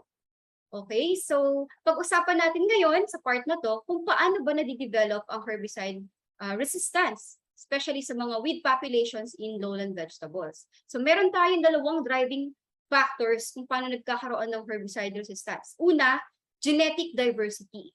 So imagine kung meron tayong 1 million na individual plant, halimbawa ng amaranthus, merong 1 or 2 doon sa 1 million na may rare resistant mutant gene that can confer resistance to a particular herbicide. At kung gagamit tayo ng same herbicide, okay, or same mode of action ng paulit-ulit for several years, itong paggamit natin ng same herbicide na to will serve as a very strong selection pressure para ma-select yung individual na merong rare resistant mutant gene doon sa population. Kaya nagkakaroon ng resistance. So to visualize this, so tingnan natin itong illustration na to. So in your first year of spray, meron kang favorite herbicide na ginamit, in-apply mo doon sa mga weeds. Kung 1 million yan na weeds, marami mga susceptible, pero merong isa na merong rare resistance gene na makakasurvive. At ang resistance trait, ito ay inheritable. So nakasurvive sa field, nag-produce ng seeds, okay, namunga, yung seeds na hulog doon sa lupa, sa following year tutubo yung mga seeds na yon at meron na rin siyang resistance, no? Nakikerry na sila ng resistance genes. At kung hindi tayong papalit ng herbicide, tuloy-tuloy lang yung pagdami nitong mga resistant individuals na to until such time na yung may iwan sa field ay puro mga resistant biotypes na or resistant line. So ganito yung nangyayari kung bakit nagkakaroon ng herbicide resistance. At meron tayong 2 mechanisms ng herbicide resistance. Una, target site resistance. Dito, di ba napag-aralan natin kanina na yung mga herbicides pala ay may kanya-kanyang mga target enzymes or target site. Dito sa target site resistance, nagkaroon ka ng structural change or yung gene sequence mo, okay, that codes for this target of your herbicide ay may mga mutations, insertions, or deletions. Kaya nag-iiba na yung kanyang conformation. No? Hindi na magbabind yung herbicide. Kaya normal na yung process or normal na tututubo yung halaman. Another target site resistance mechanism is amplification or overproduction. So walang pagbabago sa structure ng enzyme na target ng herbicide. So makapag-bind pa rin yung herbicide, pero merong mga extra copies that will continue the normal process inside the plant. Kaya nagiging resistant yung halaman. Another mechanism is non-target site resistance. So itong mga mechanisms na to involves lahat ng mga mechanisms na hindi involve yung target site ng herbicide. Halimbawa, reduce absorption of the herbicide dahil makapal yung cuticle, altered translocation, so yung herbicide sa halip na pumunta doon sa kanyang target enzyme sa chloroplast, pupunta sa vacuole or yung waste product organelle ng cell, or metabolism of the herbicide. So bago pa makapag-bind yung herbicide doon sa kanyang target, na-metabolize na ng mga endogenous metabolizing enzymes sa loob ng halaman, kagaya ng mga cytochrome P450s and glutathione S transferases. So yan yung mga mechanisms kung bakit nagkakaroon ng herbicide resistance sa mga weed species. Okay? So itong information na ito is just to show you, no, among the different cropping systems globally, saan may pinakamaraming reported ng number ng resistant weeds. So ang top 1 pa rin is sa wheat, 81 na mga iba't ibang species, no, reported na may resistance. Sa corn, yung top 2, rice, top 3, soybean on top 4. And sa vegetables, nilagyan natin ng star dyan, meron tayong 16 wheat species na reported for resistance. Sa iba't ibang herbicides naman, ano yung top mga herbicides na may mga report ng herbicide resistance sa iba't ibang weed species? Nangunguna yung atrazine, 66 different weed species. Sumusunod yung glyphosate, no? 51 na weed species. So nilagyan ko ng star yung glyphosate dahil ito lang naman yung available sa atin sa Philippines and registered for use in vegetables. And sa mga weed species naman, ang dapat nating babantayan, okay, ay ang Ileucine indica at Echinocloa colonna. Dahil so far, from 21 data, okay, ang Ileucine indica globally ay reported na may resistance sa as many as 8 modes of action or sites of action. Ang Echinocloa colonna naman is may report na ng resistance to as many as 7 modes of action. Okay? So, dito sa Philippines, wala pa naman tayong report ng herbicide resistance sa vegetables. Ang report pa lang natin ay sa rice, sa barnyard grass, to butachlor and propanil, and sa gooseweed or Spinocoias zeylanica for the herbicide 2,4-D. Pero kailangan nating bantayan yung mga herbicides belonging to ALS inhibitors, ACCase inhibitors, and EPSP synthase inhibitors dahil ito yung kinukonsider natin na high risk of evolving resistance in weeds. No? And in fact, may pag-aaral na sa Southern Philippines published by Condon et al. They found some populations of goosegrass or Ileucine indica, okay, na nagpakita na ng mild resistance sa glyphosate or sa EPSP synthase inhibitor glyphosate. Okay? From the global data, lesson learned naman, talagang kailangan nating bantayan ang Ileucine indica dahil sa ibang bansa, meron na talagang report ng resistance. And hinighlight ko dito in red yung mga herbicide na meron tayo dito sa Pilipinas and registered and approved for vegetables. So, halimbawa, sa Argentina, Bolivia, Brazil, and USA, may report na ng mga populations ng Ileucine indica na resistant sa glyphosate. Okay, sa Malaysia, kapitbahay lang natin, may mga Ileucine indica populations na resistant sa fluoxetine butyl and other herbicides. Okay? Yung Echinocloa colonna, dapat din nating bantayan dahil in Argentina, may report na ng resistance sa glyphosate. Also sa Bolivia, okay, resistance sa fluoxetine butyl and haloxymethyl na registered dito sa atin sa Philippines. Isa pang babantayan natin ang Digitaria ciliaris, no? Sa Brazil, reported na may resistant population sa fluoxetine butyl and haloxymethyl. Rutboelia cochinchiensis, may report na rin ng resistance, no, sa fluoxetine butyl in USA. Ageratum conizoides, so sa ALS inhibitors naman, yung report nila ng resistance.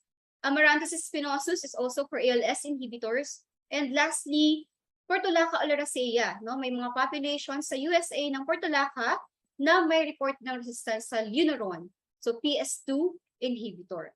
Okay, so yan po yung mga babantayan natin ng mga weed species at mga specific na herbicide kung sana wag magkakaroon ng herbicide resistance dito sa atin sa Philippines. Dahil kapag nagkaroon po ng herbicide resistance dyan, so yung technology natin, no, sasayang, hindi na natin pwedeng gamitin for controlling specific populations of these weeds. Okay, so last part of my presentation, ito na yung exciting part, how to mitigate development of herbicide resistance. So, unang-una po muna nating ititingnan before mag-assume tayo na yung nabuhay na weed doon sa field ay resistant, dapat ma-check muna natin, no? Or ma-check muna natin na hindi siya result ng misapplication. Baka naman kaya nabuhay dahil low dose yung in-apply natin or nagkamali tayo ng pag-apply. Hindi natin sinunod yung nasa herbicide label. So that's misapplication. Kaya mabubuhay yung halaman. Okay, so another factor kung bakit mabubuhay yung mga weeds sa field dahil unfavorable yung weather conditions. Halimbawa, nag-spray kayo, tapos biglang umulan, na-wash out yung in-spray natin. So, pwedeng dahil doon, kaya hindi naging effective yung herbicide. Pwede rin naman na improper herbicide application timing. No, dapat nasa specific timing or window frame yung application natin. Halimbawa, at only up to 21 days yung ating weeds, pero in-apply natin beyond or matatanda na yung mga weeds. So hindi na talaga effective. Or weed flashes after application of non-residual herbicide. So nag-apply tayo ng contact herbicide, and then after applying contact herbicide, may mga tumubo ng mga bagong seedlings ng weeds. So weed flashes yun. So magsasurvive yung mga weed flashes na yun. So kung ma-rule out natin na ang mga weeds, yung mga individual weeds ay nabuhay, hindi dahil sa misapplication, hindi dahil sa unfavorable weather conditions, or other listed here, then masasabi natin na baka nga possible na herbicide resistance na yun na-observe natin sa field. And kung nakita tayo ng mga herbicide resistant na individual sa field, okay, dapat ma-recognize natin yan kaagad at ma-detect natin kaagad. And after recognizing and detecting, we should quickly respond. Okay, makikita naman natin yun na may pagbabago sa weed population. Makikita natin na may mga individuals na mga weeds or mga specific na mga weeds na dumadami, biglang dumadami sa field at hindi na napapatay ng herbicide. So we have to quickly respond, no? I-report agad natin sa ating mga agricultural technicians, no? Or you can report sa mga researchers, sa academies para ma-confirm if talagang may herbicide resistance. Okay, pwedeng pag-aralan at i-confirm. Sunod, use alternative non-chemical control methods. So pwede tayong gumamit ng mga mechanical, hand weeding, no? Kapag may nakita na tayong mga individual na resistant na mga biotypes doon sa field, bunutin kaagad natin. Huwag na natin hayaan na mamunga at makapag-produce pa ng thousands of seeds na magde-deposit doon sa soil seed bank. Okay, knowledge is power. So napakahalaga na uma-attend ng mga ganitong webinars, no? Very good sa lahat ng umattend ngayon. Also yung pagsisiyasat at pag-aaral, no? Kasi yung knowledge of herbicides and their modes of action, knowledge of their weed characteristics, okay, or yung traits sa mga weeds that can contribute to the evolution of resistance.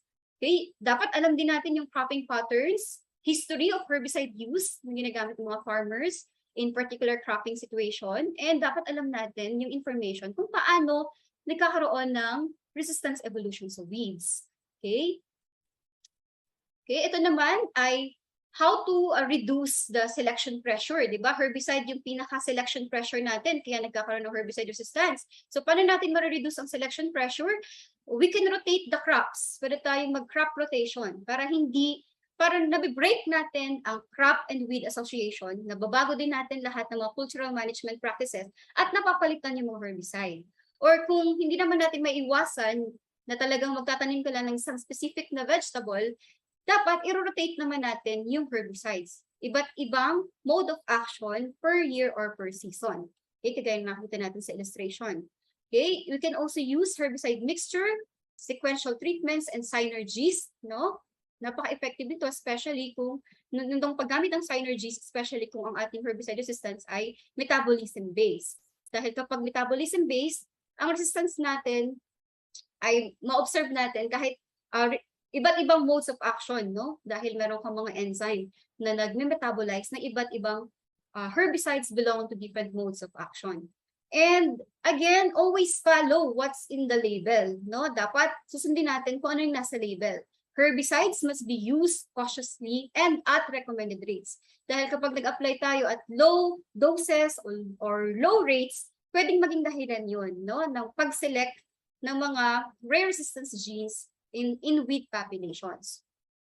And lastly, prevent seed set of weeds surviving in the field after harvest and reduce or deplete the weed seed bank. Okay, so magagawa natin yan by performing a stale seed bed technique, no? We plow and harrow the field during the fallow period, enhance the germination by applying moisture or by rainfall, and then destroying the germinating seeds again by another round of harrowing up to 3 times. Okay, and we encourage again use of combination of various weed control tactics, yung integrated weed management, yung prevention, mechanical, cultural, biological, chemical. Okay, hindi lang tayo magpo-focus sa chemical lang, dapat integrated yung ating weed management. So we should harness the synergistic effect of each component tactic to achieve long-term management of weeds and offset the impact of chemicals in the environment and the agro-ecosystem. Okay, so with that, I end my presentation. Thank you very much for listening. I hope may natutunan po kayo from this presentation. Thank you. Thank you very much po, ma'am. Thank you very much, Ma'am Nina. Napakalinaw po at saka napakadaling intindihin ng inyong presentation. So, para naman po sa mga questions, currently po is wala pa pong masyadong nakakapag-ask ng questions and nasagot naman po ng ating mga panelists. So, kung sino man po sa ating mga participants ang meron pa pong question, makikitype lang po sa ating Q&A portion. Susubukan po nating sagutin yung isa ngayon after the presentation ni Ma'am Nina. And kapag meron pa po kayong mga naisip later on, ay sasagutin naman po natin after ng presentation ni Doc Hill. Pwede naman pong i-address yung question po ninyo ulit kay Ma'am Nina or kay Doc Hill after yung presentation ni Doc Hill. Ayan po. So for our winners, for the question number 1 sa presentation po ni Ma'am Nina, ay si Sir Andrew Ryan Punzalan, Alexandra Simon, and Alfie Alba. For question number 2, it is Analiza Ramirez, John Kenneth Polo, Reo Feli Perez. And question number 3 is Denise Gonzalez, Lalaine Rubin, and Joel Adorada.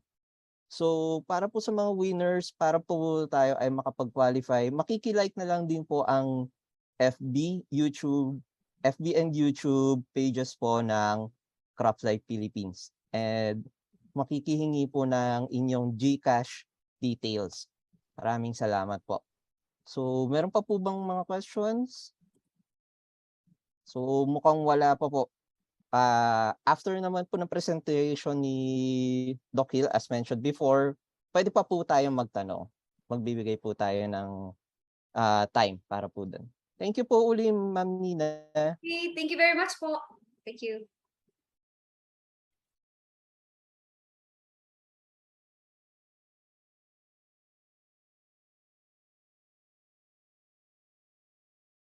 Alvin, pwede na po siguro natin i-introduce yung ating next speaker. Okay, thank you Manolo. So maraming salamat no sa ating first speaker na si Doc Nina.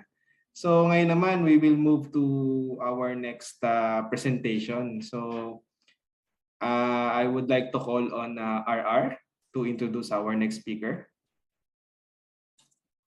Okay, thanks Sir Alvin. So moving on to our next speaker. He is a well-known for his rich experience and valuable contributions in crop protection, particularly in the field of weed science. He is a former director of the NCPC, or the National Crop Protection Center in College of Agriculture and Food Science, UP Los Baños. He specializes in weed science with a minor cognate in entomology and soil science. He worked as a project leader in numerous weed control management in rice, corn, vegetables, and plantation crops. He was also actively involved in weed risk assessment and herbicide resistance as a DA-BPI consultant and a science or technical review panel in the field of biotechnology. He has also received major awards in research and extension, and his latest achievement was one of the highest civilian awards, the Regional and National Presidential Lingkod Bayan Award in 2020. That's together with his Team Karajinan in DOST PNRI. So without further ado, let's all give a warm welcome to Dr. Gil Magsino. Dr. Gil, over to you. Thank you very much, RR. Gusto ko yung pangalan ni RR aka recommended rate. Hindi tayo magkakamali. Recommended rate Bacosa. Okay. Okay. Thank you very much. So, first of all, I would like to greet our FPA Deputy Director, si Director Eric Divina Gracia, and to all FPA na nasa online ngayon. Of course, ating CropLife Executive Director, Sir Ramon Abadilla. Again, thank you sa ating HROC team headed by Nover. And then sa lahat po ng mga students, academe ng SCUs and colleges, sa ating mga researchers, extension workers, sa private and government agencies, siyempre last but not the least sa ating pong mga farmers. Muli, welcome po sa ating webinar at magandang umaga sa ating lahat.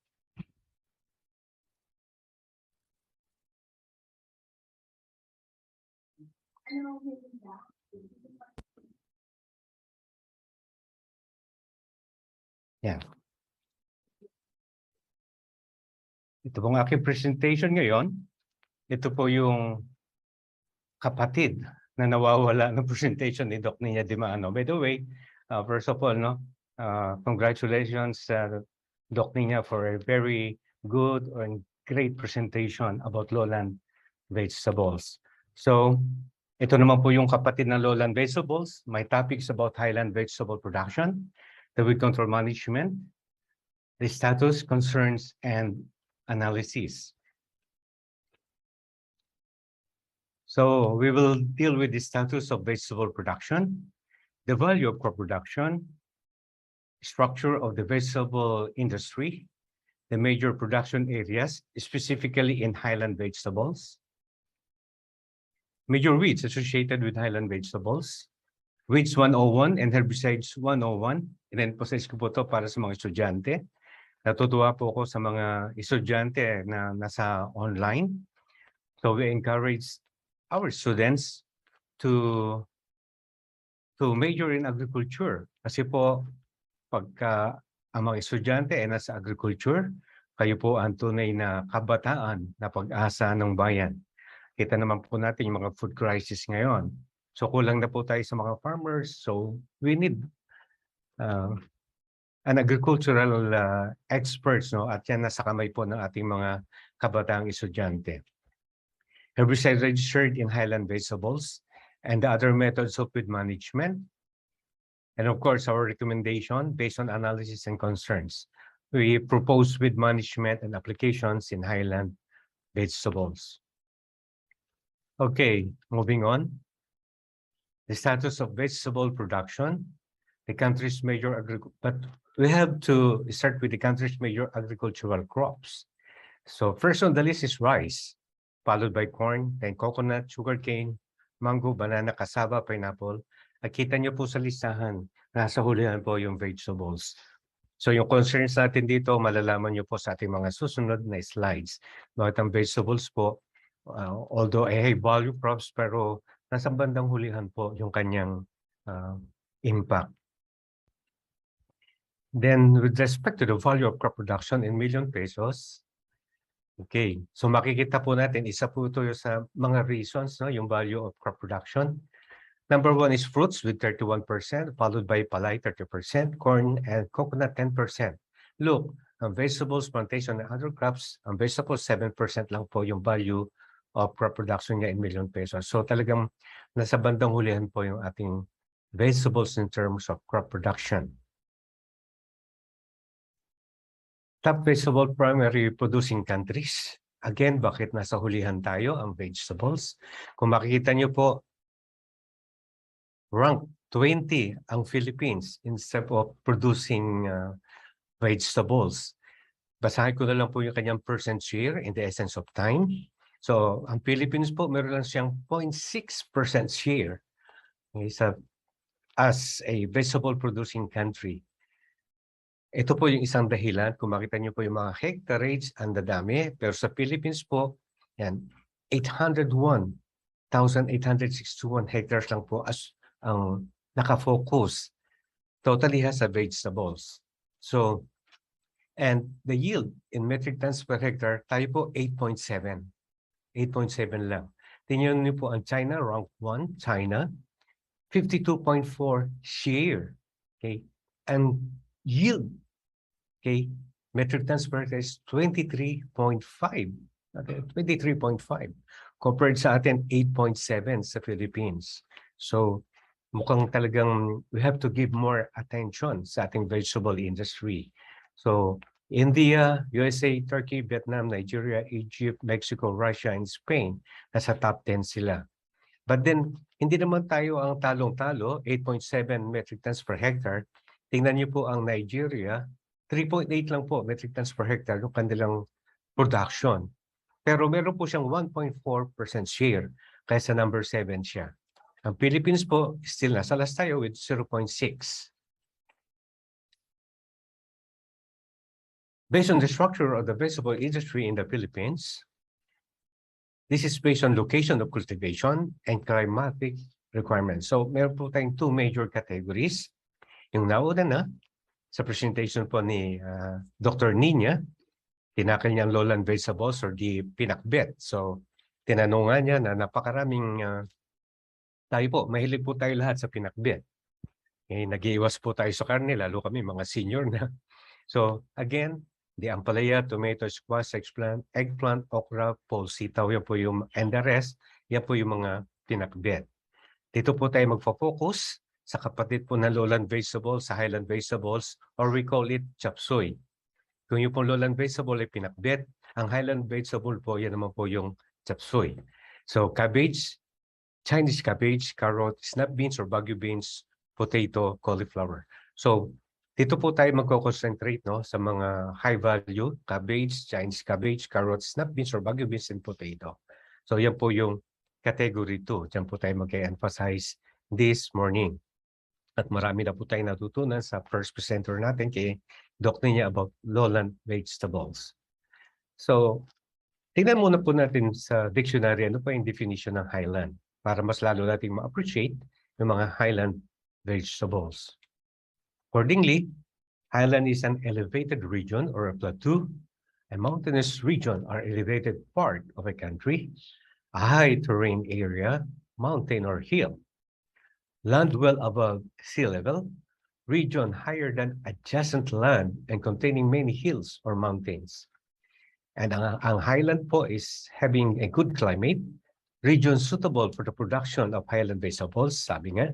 And highland soils are made up of sand, stones, clay, limestones, and has the highest content of humus of all types of soil. This makes highland soil very fertile. Siyempre po, nasa mga kabundukan niya, nasa hill, so yung humus niyan napakarami. And gusto ko pong magbigay lang na isang information. Makita niyo po yung highland soils, may limestone. Sa upland, sa lowland or upland soils, may mga limestones din po tayo, particularly dyan po sa area ng Zambales. Yan pong limestone, kung dyan po nakatanim, yung mga mango trees natin, isa pong sekreto yan ng Zambales kung bakit po matatamis ang kanilang mangga. Presence of limestone in the area. Aside from other sweetener or potassium, etc. Pero limestone po, kung ang mga manggahan nyo ay very rich sa limestone, ang lupa, yan, sigurado po magiging magandang quality at matatamis yung ibubungang mga mangga. Mangga lang po muna yung sinabi ko. So limestone po ang sikreto dyan. Major production areas, of course, highland vegetables, JICA 2019. Ano po yung mga major producing areas sa highland? Siyempre po, number 1, province of Benguet or yung Cordillera region. Ito po yung kinoconsider natin salad bowl of the Philippines. Maya-maya makita nyo bakit ang Benguet ang tinaguri ang salad bowl of the Philippines. Okay, tayo po pati ay nakikiramay, nakikisimpatiya no? Sa Benguet, sa Region 1, sa Ilocos, dahil po sa nangyari the other day na malakas na earthquake. Sana po na makarecover po kayo agad.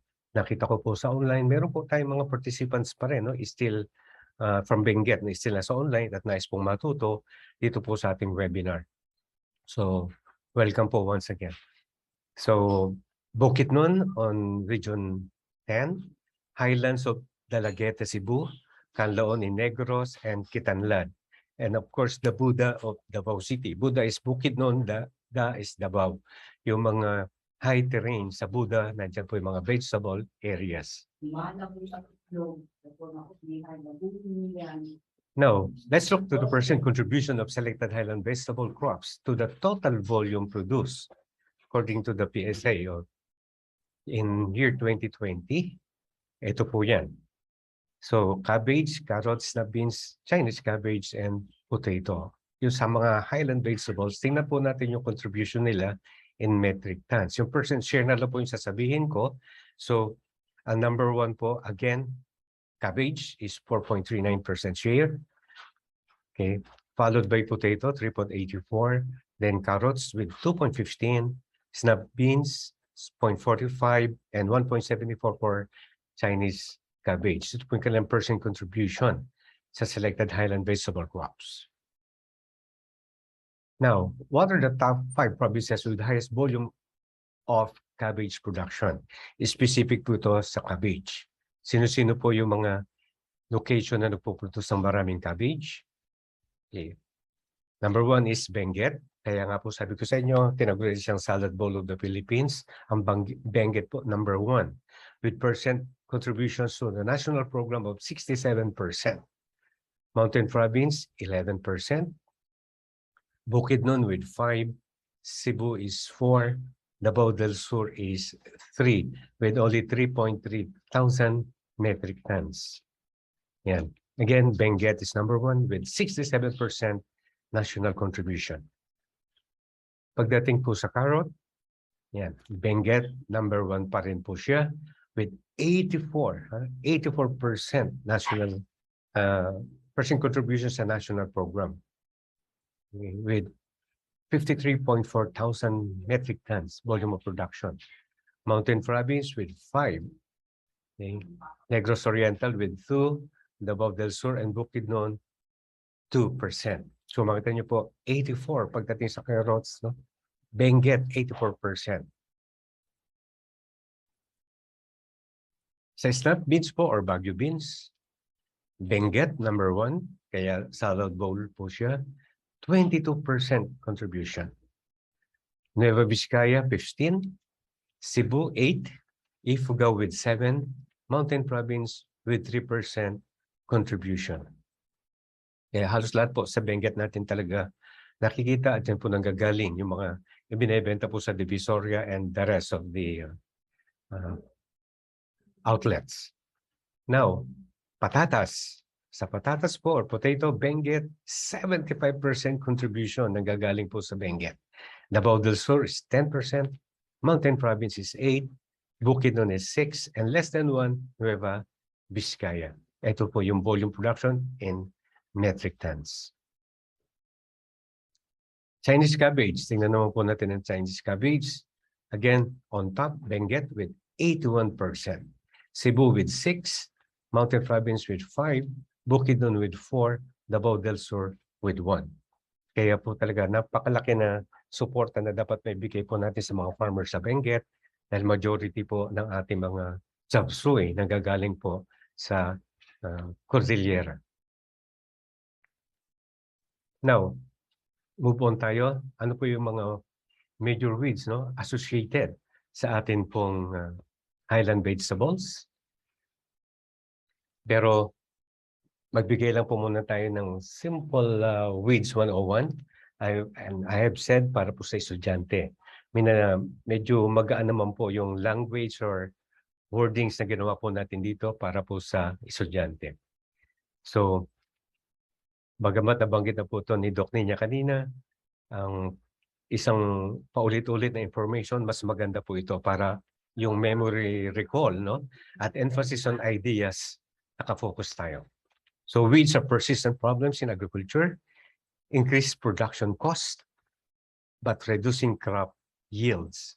So again, with identification, one most important aspects of successfully managing or controlling weeds in crop fields. So number one requirement with identification, pinakita po ni Doc Ninya yung ating po mga magagandang references. Now, what is a weed? Meron po tayong 5 definition. First, a plant whose virtues have not yet been discovered. Unwanted plant and must be destroyed. Ito po yung pinakasikat na definition ng damo. Ito po yung pangalawang sikat, a plant growing where it is not desired. And then a plant that grows spontaneously in a habitat as modified by human intervention. And lastly, from Zimmerman, a plant is a weed if colonizes disturbed habitats, is not part of natural community, but abundant locally, is noxious, troublesome, and economically of little value. Yan po ang pagpipilian natin mga definitions of what a weed is. Makikita natin na parang puro negative. Pero mind you, okay, may positive side po ang mga weeds. So merong other side of the coin. No, ginagamit po siya para as genetic material, source of food, source of medicine, prevent erosion, and many more. So marami po yan. Kontakin nyo lang po ang Weed Science Society of the Philippines. No? Marami pong masasabi sa inyo, may po-propose na lalo na po sa mga utilization ng weeds, no, para pagkakitaan at saka para po sa pagkain. Yan, sa Weed Science Society po, kontakin niyo po ang mga members. Marami po kaming masasabi sa other side of the coin ng weeds. So weed classification, again, nabanggit na po ito ni Ninya. Let me emphasize some more. So based on gross morphology, again, the grasses. Okay, example po natin, Echinoclua colonna, well-known na Echinoclua colonna. Ang Echinoclua colonna po, dati po itong lowland weeds. Ngayon, nakikita lalo na sa upland. Ngayon yung Leptoploa chinensis or Chinese spangled top, ito po ay lowland weeds. Problema po natin to lalo na sa mga direct-seeded rice. So based on gross morphology, ang grasses po comes yung pong stem with solid node and hollow internodes. Leaves alternate arising from the nodes, leaf blade narrow with parallel vein, and leaf sheath wrap around the culm doon sa stem. Ito po yung example po natin. Sa gross morphology, again, number 2 is sedges. Ito po yung example po natin. Cyperosuria, lowland sedge po yan. Payong-payong ang tawag po dyan. And then ito po Cyperosotondus, nakikita po yan sa lowland and upland. Okay, muta ang tawag po natin sa Cyperosotondus sa local dialect. So stem is usually triangular, 3-rank leaf arrangement. Nakita niyo po, malapit doon sa flower niya or inflorescence. And basal portion fused to form tube around the stem. Yan po yung tubers na tinatawag natin, expanded rhizome. And lastly po, sa gross morphology, yung po tinatawag natin broadleaves. Sabi nga, expanded leaf, kaya po broadleaf siya, and have various shapes and vein arrangement. Leafination type, parallel in monocots, and netted as in dicots.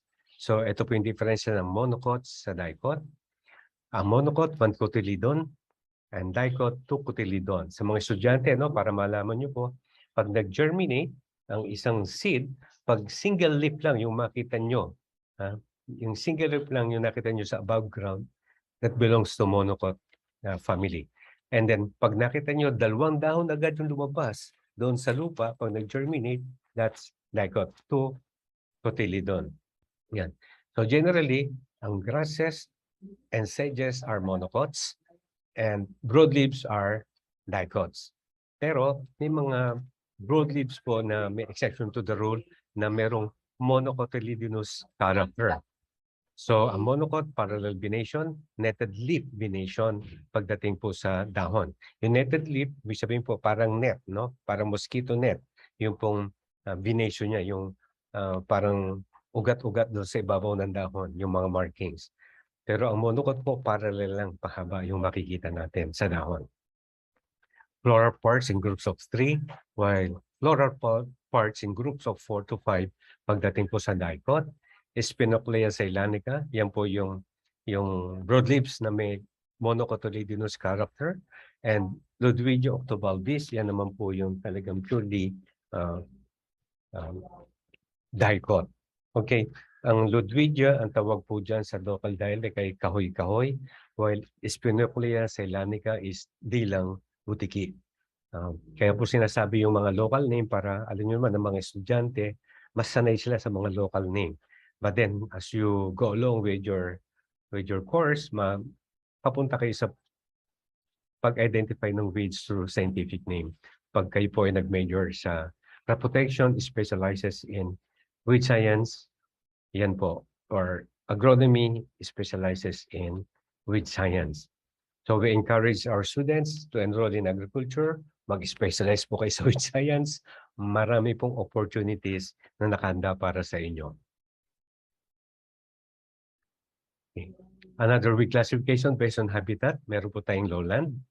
Okay, plants with some tolerance to submergence, Echinocloa cruciale, Monocoria vaginalis, Cyperocerea. Plant, yan po yung dryland plants, no? Yan po yung hindi tinutubigan. Yung po lowland, yan po yung nasa tubigan kung tinatawag po natin sa basakan. Okay. Meron po tayong aquatic, yan po yung laging nasa tubig, okay, nasa submerged condition like Ecornea crassipes, also known as water lily. Pistia isachotes, yan po yung quiapo. Ang tawag po ng farmers siya, Pistia isachotes. Based on lifespan, yung annual, plants that complete its life cycle in less than a year, like Echinocloa colonna. Okay. Biennials, plants that complete its life cycle in more than a year, but less than 2, like Sida aplica. And perennial weeds, plants that may live more than 2 years, like Circus grossus, Dapugon, Bermuda, Bermuda grass, and Comelaina. Yan medyo may mga, yan po yung may mga vegetative components that makes them perennial aside from the seeds. Now, dadako po tayo sa weeds of vegetable farms in highlands. There are 56 species, 43 genera, and 15 families. Pero mag-focus po tayo sa mga major weeds associated sa highland vegetables. Nakita po natin, no, yung present po ni Doc niya, napakarami sa lowland vegetables. No? Considered upland po yan. So napakarami po dyan. Pero sa highland vegetables, ito po yung mga major weeds associated, no, sa highland vegetables. Number 1, Galinsoga parviflora. It's a small flower Galinsoga, family Asteraceae. Weed group, broadleaves, dicot, and annual. Hindi ko na po sinabi yung habitat kasi nga highland vegetables po siya. Ito po yung Galinsoga parviflora. Next, Galinsoga quadriradiata. It's a hairy Galinsoga, common name. Family Asteraceae. Sikat po ang mga family ng Asteraceae sa highland vegetables. Broadleaves, dicot, and annual. Ganyan po ang pag-classify ng damo, no? Broadleaves, dicot, annual. And Ageratum conisoides, meron po ito sa lowland, meron din po sa, sikat din siya sa upland. Billy goatweed, Asteraceae, is a broadleaves, dicot, and annual. Spilantes acmela, toothache plant, ang tawag sa kanya. Siguro marahil, no? Parang ngipin ito, and then may tooth decay. Yung pula, yun ang tooth decay. Tapos yung dilaw yung ngipin, kaya toothache plant.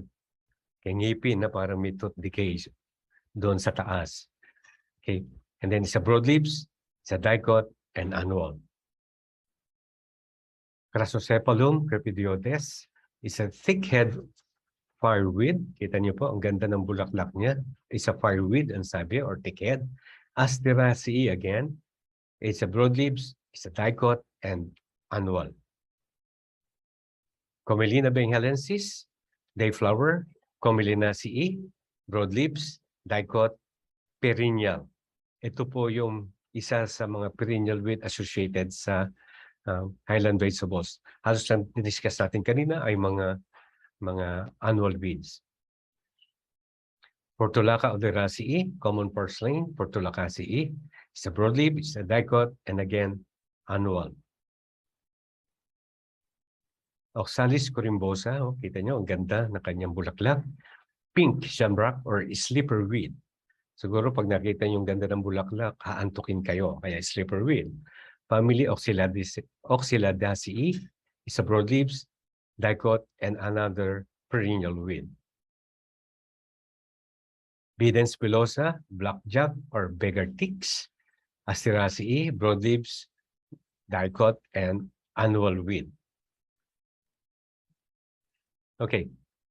Mapunan nyo, no?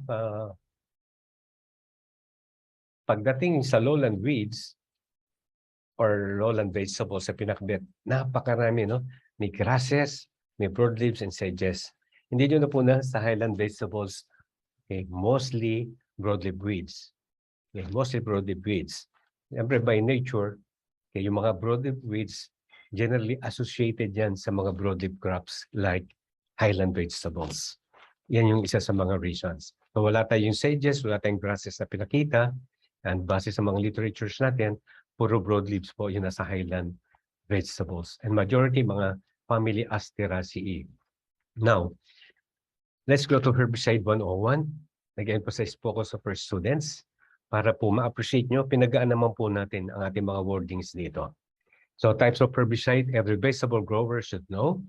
And of course, nung nag-emphasize lang po sa students, but then ito po ay siyempre para sa lahat ng audience natin na sa online ngayon. And second po, siyempre sa ating mga farmers. Tandaan po natin, as a grower, one must be familiar on how to handle these unwanted weeds using the chemical control method.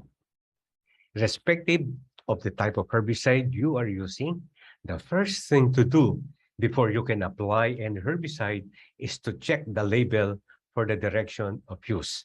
Paulit-ulit din itong isinabi ni Ninya kanina. And remember, herbicide can affect the growth of the plant too. Kasi ang damo po ay halaman at ang mga highland vegetables and other crops, mga halaman yan. So pareho po sila more or less ng biology, physiology. Let's start with pre-emergent herbicide. Ano po itong pre-emergent herbicide? Targeted at preventing the germination of the seeds of these weeds, and as such, timing of application has to be considered in pre-emergent herbicide. Second, best time to apply pre-emergent herbicide is after planting your vegetable seeds, but before they germinate. Kaya pre-emergent herbicide.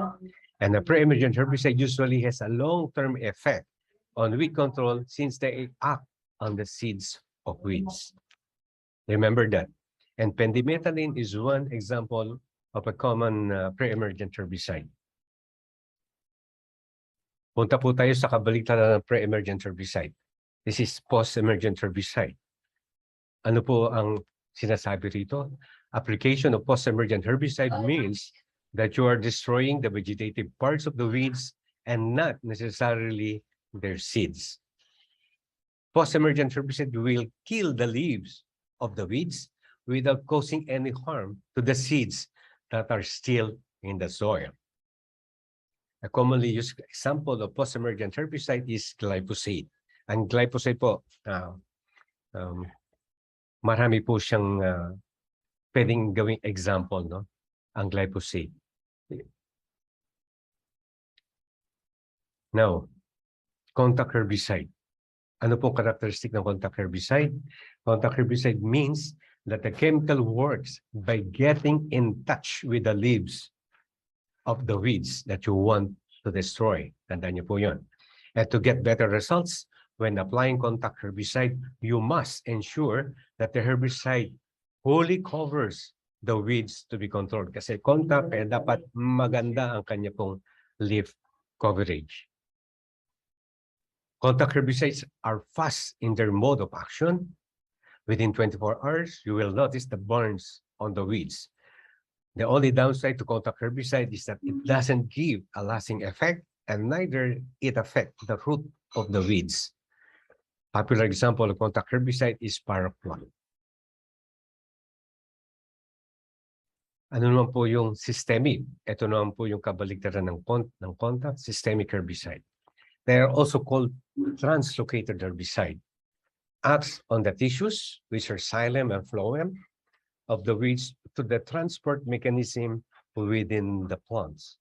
During photosynthesis, water and nutrients are translocated to the phloem tissue for absorption. As such, the harmful chemicals are transported along, which gradually affect the weed system until they eventually dry off. Ganyan po magtrabaho ang mga systemic herbicide. So more effective as it destroys both the shoot and the root of the weed. So the above ground and the lower ground, using the vascular system of the plant, the xylem and the phloem. The only drawback is that they can take up to 2 weeks before you can observe the effects on weeds. Medyo delay lang po yung effect niya, pero pinapatay niya po completely ang isang damo from above ground to the root system. Again, glyphosate is an excellent example of systemic herbicide. Now, non-selective herbicide. Ano po ito? Also known as knockdown, this type of herbicide kills all kinds of plant. The herbicide cannot distinguish between the weeds and the crops. Kaya non-selective. Thus, you should only apply non-selective herbicides before planting your crop. A non-selective herbicide can either be contact or systemic. And if you want to enjoy the effects of non-selective herbicide to the maximum, you should try to apply it 3 to 4 days before planting. Ito naman yung opposite side of non-selective, the selective herbicide. Ano naman ito? So preferences on selection are shown in selective herbicide. For instance, if you plant rice, a selective herbicide for rice will kill the weed in the categories of broadleaves, sages, but may not affect any weeds that belongs to the grass family. Kasi rice is a grass family as well. However, there are selected herbicides that will spare the crop only and kill other forms of weeds, whether grasses or broadleaves. So marami po tayo nasa market niyan, but not necessarily sa highland vegetables. So selective herbicides can also be contact or systemic. Meron po tayo tinatawag na residual herbicide.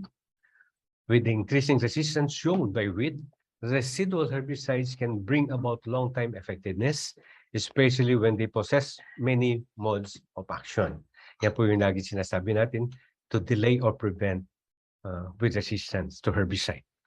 If you want to experience a severe delay in the growth of weeds, you should consider going for residual herbicides. Yan. Maganda pong idea din na ibinibigay nito. So, pre-emergent herbicides fit into the category of residual herbicides. So, yung mga pre-emergent, may mga residual activities po yan. You should mainly use residual herbicides if you notice that some species of weeds are showing resistance to the use of herbicide. So, malaking tulong po or impact sa technique po ang paggamit ng residual herbicide kung may mga potential weed resistance to other mode of actions. Meron din po tayong tinatawag na drench herbicide. If you're thinking of eliminating the growth of weeds for a long time, you should consider using a drench herbicide. Drench herbicides are mostly applied directly to the soil with or without the plants. They have the most extended duration for effectiveness, and if rightly applied, you will see that no weeds will germinate for a long time. Yan po ang kagandahan ng drench herbicide. However, as this can affect the growth of the plants too, so it's not suitable for use when you tend to cultivate crop in such area of application. Irrespective of the type of herbicide you're using, again, first thing to do before you can apply any herbicide is to check the label for the direction of use. Not only to check, but follow and understand the label for the direction of use. Now, Moving on, what are the herbicide registered in highland vegetables? Kung anim po yung sinabi ni Doc Nina kanina. By the way, thank you po. No? Ito pong herbicide registered in highland vegetable. Na-request ko po to sa ating HROC team through Kuya Nover. Yeah, Kuya Nover. Yung ating pong HROC president from CropLife. Napulot ko po sa kanya to, hiningan ko po siya. Kasi sa FPA, kung tingnan yung website, napakaraming pong listahan, nakakasakit po sa mata. So better mag-request po tayo sa HROC. Tatlo lang po ang registered, no? Kung anim po sa lowland vegetables, meron po tayong tatlo na registered. Now, Linuron, registered in carrot, HROC group 2, inhibiting acetolactate synthase or ALS.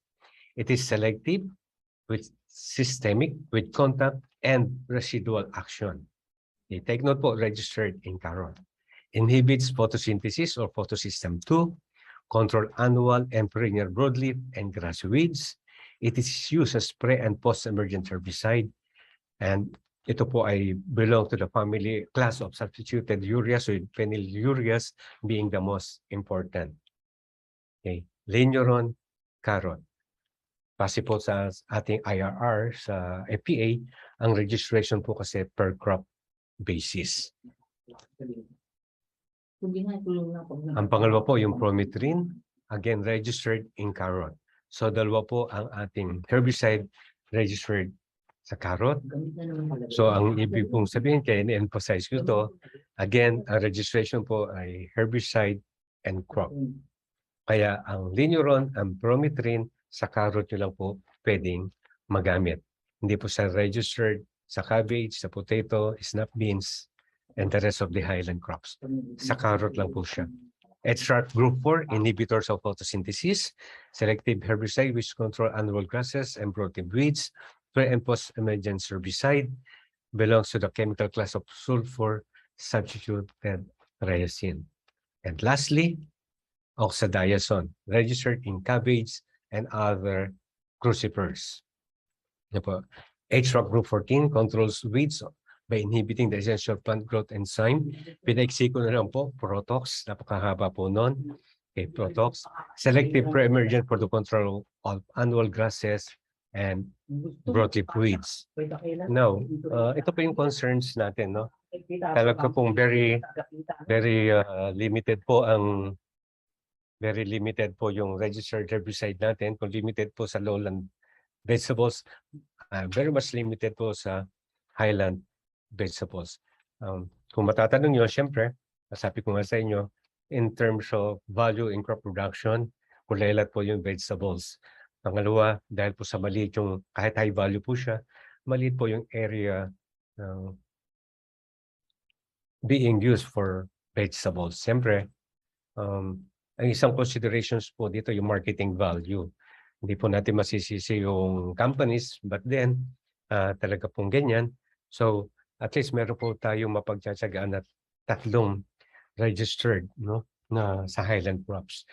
Now, if I may suggest, doon po sa mga interested na companies, itong oxadiazone na registered po sa cabbage and crucifers, pwede mo itong ma-registered sa carrot, sa soybeans, sa snap beans, okay, sa patatas, kung magkaroon po ng EUP3 or label expansion of registration.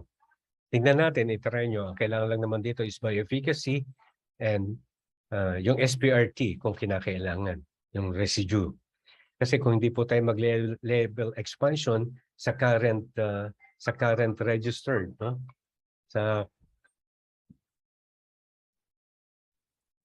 current registered na Linuron, Prometrine, oxadiazone, kung wala pong label expansion, hindi po natin siya magagamit sa other crops sa highland vegetable.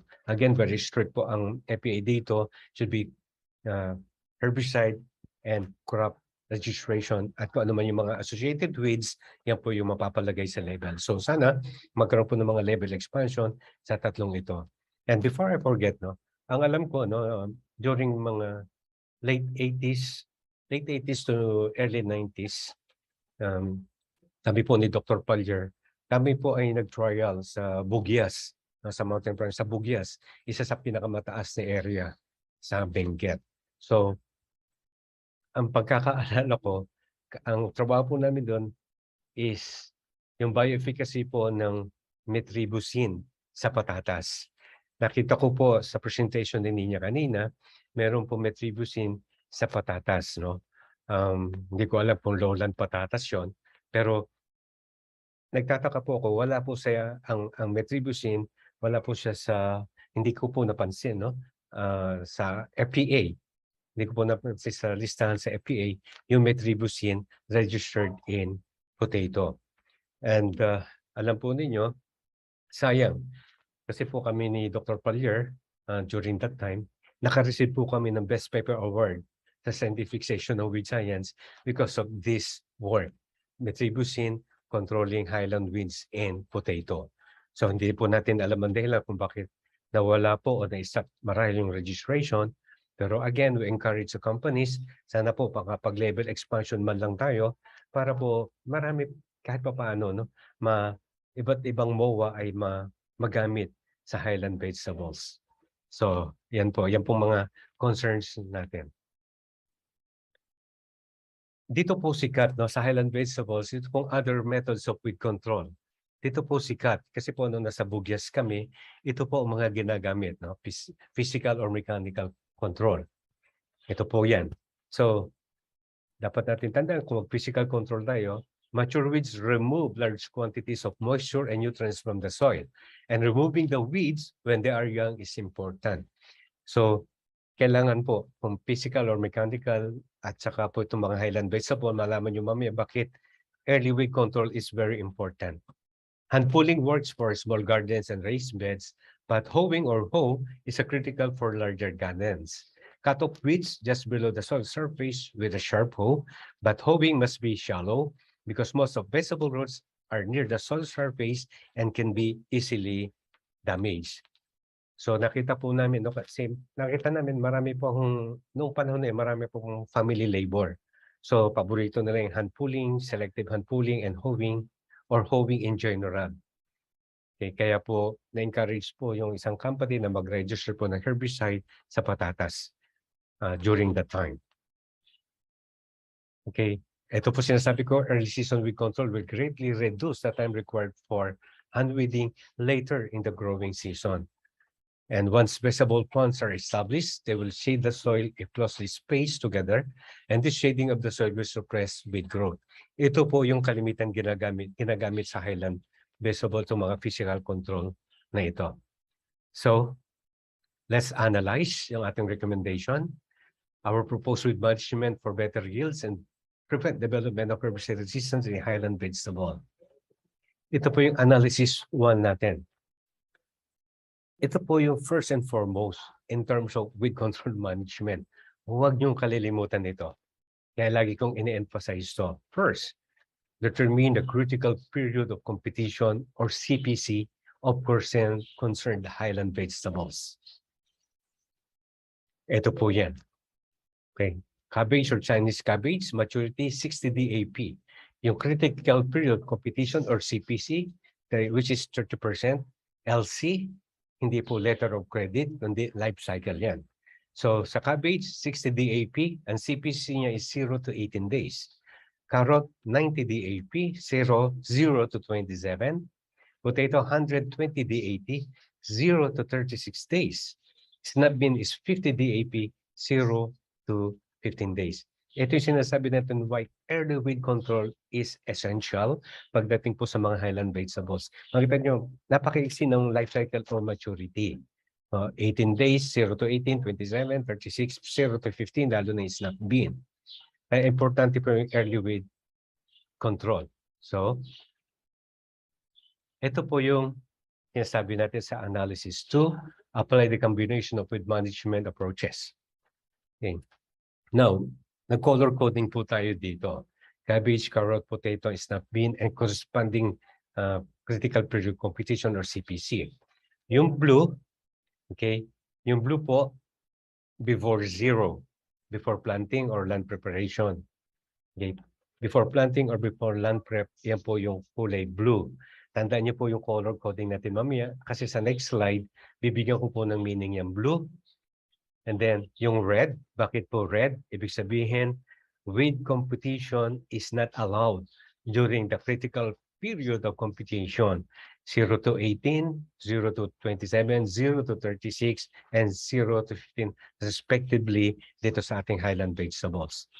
Yung green, ibig sabihin go, okay na. Ang crop, pwede na po siyang mag-compete. At kung meron man lalabas na damo, kaya na po mag-compete ng ating highland vegetables. Whether you put in what other approaches sa green, pwede pa rin naman po yan. But then yung green, okay na po. Kaya na ng maging independent yung ating highland vegetable. Don't forget the red color. Kumbaga, stop, no? Stop. Stop the presence of the weeds in the CPC. Hindi po yung stop the weed control approaches. Stop the presence of weeds, no, from the CPC. Okay, blue, red, and green, and these are the respective highland vegetables. Ito po yan. Yung blue, okay, ito po yung last slide natin. Yung blue po, apply pre-plant herbicide with alternate MOA. It could be a contact non-selective. It could be systemic non-selective. Since non-crop naman po siya, so hindi po siya required kung ano yung mga crops na itatanim ninyo. Kasi before land preparation to. Yung iba po gumagamit ng contact non-selective or systemic non-selective before land preparation dahil po to hasten the decomposition of the vegetable stubbles o yung mga weeds na nandoon. And to ease up the land preparation. Isa po yan sa ginagawa nila para po mapatay yung mga damo na present doon sa area. So, yan po muna ang ginagawa nila kung masyado pong madamo. And second, para po mabilis yung cycle ng pagtatanim. Gumagamit po ng contact non-selective o systemic non-selective. Kung nagmamadali po ang farmer, yung contact non-selective, pinakamabilis po yan. Okay? Within a day, talab na po yan. Pero kung gusto niyo pong matagalan, systemic po yung gagamitin natin. So, basta i-alternate po natin yung mode of action to prevent herbicide weed resistance. Yan po yung blue na nakita natin kanina. Ito po yung red. Ito po yung mga choices natin. Choice 1, thorough land preparation. Okay, which is laging ginagawa yan sa highland vegetables kasi maliliit din naman po yung mga areas planted to highland vegetables per farmer. Okay. Kaya thorough land preparation. Kaya sometimes hindi na sila nag-iisip ng paggamit ng herbicide. Now, yung choice 2, TLP or total land preparation followed by selective, systemic with contact and residual action herbicide. And choice 3, TLP plus herbicide with pre and post-emergent activity. And choice 4, TLP plus selective pre-emergent herbicide. Yung po choices 2, 3, and 4, kinuha ko po yan doon sa characteristics of herbicide registered sa highland vegetables. Pero gusto ko ma-emphasize sa inyo, no? Wala po tayong marirecycle na kasi yung linuron, pwede po, sa carrot meron po tayo, no? Magkaiba po yung group ng linuron at prometrine. Sa carrot po yon, pwede to tayong mag-cycle ng MOA. Pero pagdating po sa cabbage, meron po lang isang registered which is oxadiazone. Now, kung bubuhayin po yung metribuzin na ma-registered po sa patatas, so much the better. Pero syempre, hindi po natin pangungunahan yung companies. They have their own marketing reasons. Okay? Sa FPA naman po, pag na-register yan, automatic po, effective po yan doon sa different crops associated sa highland crops and safe po yan doon sa specific highland crops. So, yan. So meaning, yun po yung ating limitations and concerns paggamit po ng additional herbicide, no, aside from thorough land preparation. But wala po tayong magagawa. Yan po lamang yung pwede po nating may recommend. Ano po yung product registered para po ayon tayo sa label at hindi po tayo against the law. Kasi po ang Ang labeling is a legal document. Whatever na hindi natin finalo sa legal document, tayo po ay nagkakasala or hindi tayo sumusunod sa batas ng PD 1144 of FPA. Ganyang kahalaga po yung label. That is why we are always emphasizing to understand and follow yung pong herbicide label. Nandun po yung mga directions for use. Yung green, yan. Ang choice 1, physical control, which is hoeing, or selective hand pulling followed by hoeing. And choice 2, crop establishment. Okay, dahil po maliliit po yung, maiksi po yung maturity, madali po yung closing canopy to shade the soil. And shading will suppress the weed growth. So, dahil po sa limited yung ating pong herbicide, registered silent vegetable, majority of the farmers are using this choice 1 and choice 2 sa na green. No? Ito nasa green color coding natin. Yan. So, yan po lamang yung ating analysis at yan po yung limitations, no, ng ating recommendation pagdating po sa highland vegetables. Okay. Thank you for your listening. God bless. Keep healthy and safe. Thank you, everyone. Sana po maraming natutunan yung mga estudyante natin as well. And of course, para sa lahat yan. Para sa lahat. Thank you. Back to you, my friend Manolo. Thank you very much, Doc Hill. And to Napakaganda po RR ng as well. presentation po ninyo. At napakadaling maintindihan. And so far, sir, open na yung mga speakers natin and the panels for additional questions from our audience. So, meron pa po bang mga tanong? So far po kasi is naubos na po yung mga questions dun sa Q&A tab po natin. Nasagot na po kaagad yung mga panelists and advantage sa amin yun, Manolo, ni Ninya. Nahirapan na kami magsalita eh. So, inyo na yung pagsagot. Thank you very much po sa mga panelists na sumagot na dun sa mga questions sa ating Q&A chat box. Ako rin. And thank you very much dun sa may mga complimentary comments sa amin ni Ninya. Maraming salamat. So, magaling Ninya. Very good. Thank you po, sir. Thank you. Sana marami po matutunan yung ating audience for this morning. Definitely. Opo. Miski kami, ma'am, ng mga panelists, marami pa rin po mga natutunan sa inyo ni Doc Hill. So, sana po is maka-attend po uli kayo sa last session natin, which will be sometime next month or next month. Nakadepende po sa may schedule. So, from the audience, baka meron pa po kayong mga tanong. Wag po kayong mahiyang magtanong. Kasi ito na po yung pagkakataon natin na masagot yung mga tanong natin na makakatulong sa ating mga magsasaka. Use right med. Wag mahiyang magtanong. Yes, sir.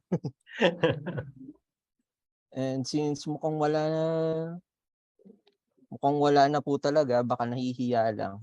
So, hindi ko alam, Manolo, kung nakapagawa kayo ng questionnaires no sa aking topic kasi hindi ako naka-attend.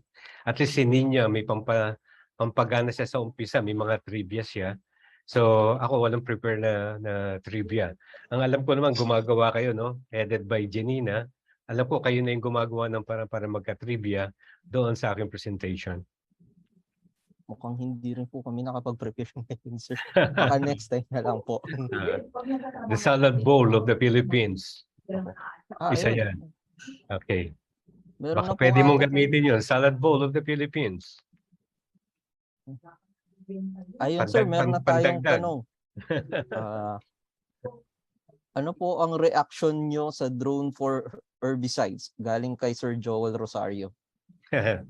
Joel, yeah, thank you. No. Okay, yun, no, kasi siyempre kailangan maka-advance din tayo ng technology and drone is one. But then siyempre sa paggamit ng drone, of course maraming requirement, no, nasa FPA yon. So depende rin sa crops. Although ang drone naman ngayon, no, maganda naman ngayon, basta level yung area, yung liliparan ng drone, hindi masasabit, walang sabihin, Although ang alam ko yung maganda na yung GPS ng drone ngayon eh. Pagka meron siyang babanggaan, umi-stop siya, tataas siya, iilag siya. Ganyan na rin ka-high-tech. Marami ng sa vegetables, ang alam ko may mga nag-start na ng paggamit ng drone no sa highland vegetables. Sa rice, sugarcane, corn, alam ko may marami nang gumagamit. So it's also possible no sa lowland and highland vegetables. Possible yung drone. Yeah. Ma'am Kata Nina, lang yung mga siyempre yung mga drift, no? Yung drift, although may mga adjuvants tayo to control drift, pero mapapansin mo kasi sa drone, siyempre may mga may mga hélice yan na umiikot. Yung drift hindi maiwasan. So, yun. Kailangan yun ating nababantayan pagdating sa drone application. That's a very good. It's a very good one. Doc Nina, baka meron po kayong gusto maidagdag? I think sa drone, no, kailangan kasi talaga dito yung ating FTA. Kasi kailangan ding mag-register ng mga ma-operate ng drone. Hindi lang basta-basta bibili ka ng drone tapos ikaw na yung mag-a-apply ka na kaagad. So may mga processes, may mga kailangan tayong i-permit bago tayo gumamit ng drone. So dapat alamin po muna natin yung mga permits na yun bago tayo gagamit ng drone, especially sa vegetables. Thank you very much po, Doc Hill and Doc Nina. Sir Joel, okay na po ba yung mga answers po nila? So, okay na naman po. Next question po natin ay galing po kay Ma'am or Sir Jeman Acohedo. Ano raw po ang dahilan sa chili na nagkukulot po and lapnos, and how to prevent it daw po? Inba na. Yun po. Sagutin ko na muna din niya yan. No? Yung pangungulot ng dahon kasi sa chili, usually and generally is a mosaic virus. It could be thrips, guanan thrips, or any sucking insects that carries the virus. Usually mosaic yan. Now, mahirap kasing ma-distinguish ang nutrient deficiency ng calcium and iron sa chili versus sa mosaic virus. Halos parehas yun. So, ang pinakamaganda dyan, i-monitor, meron bang mga sucking insects? Pag marami sucking insects, possible yung mosaic virus. Pero kung wala mga insekto, and then nangungulot, tingnan yung nutrient deficiency. Yan. Thank you po, Doc Hill. And kayo, next. Sige po, Ma'am Nina. So kung may mga ganun po tayo nakita na symptoms sa mga dahon ng ating gulay, so marami pong pwedeng maging dahilan, pwedeng pathogens, no, sakit, pwede rin naman na environmental factors, or pwede rin naman na halimbawa herbicide injury. So obserbahan talaga natin kung ano yung main cause, no?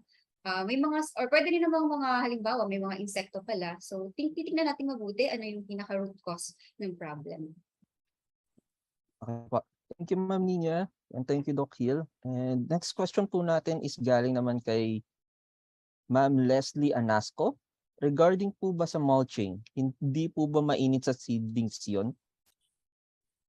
Okay. Sa mulching, sir, di ba merong enough space naman na inaalat tayo wherein doon natin ilalagay yung mga seedlings. But ang principle nga dito is ililimit natin yung sunlight para hindi tutubo yung mga weeds. No, so na-conserve din ang water kapag may mulch tayo. So hindi naman siya ganun maka-apekto sa mga seedlings ng mga gulay natin.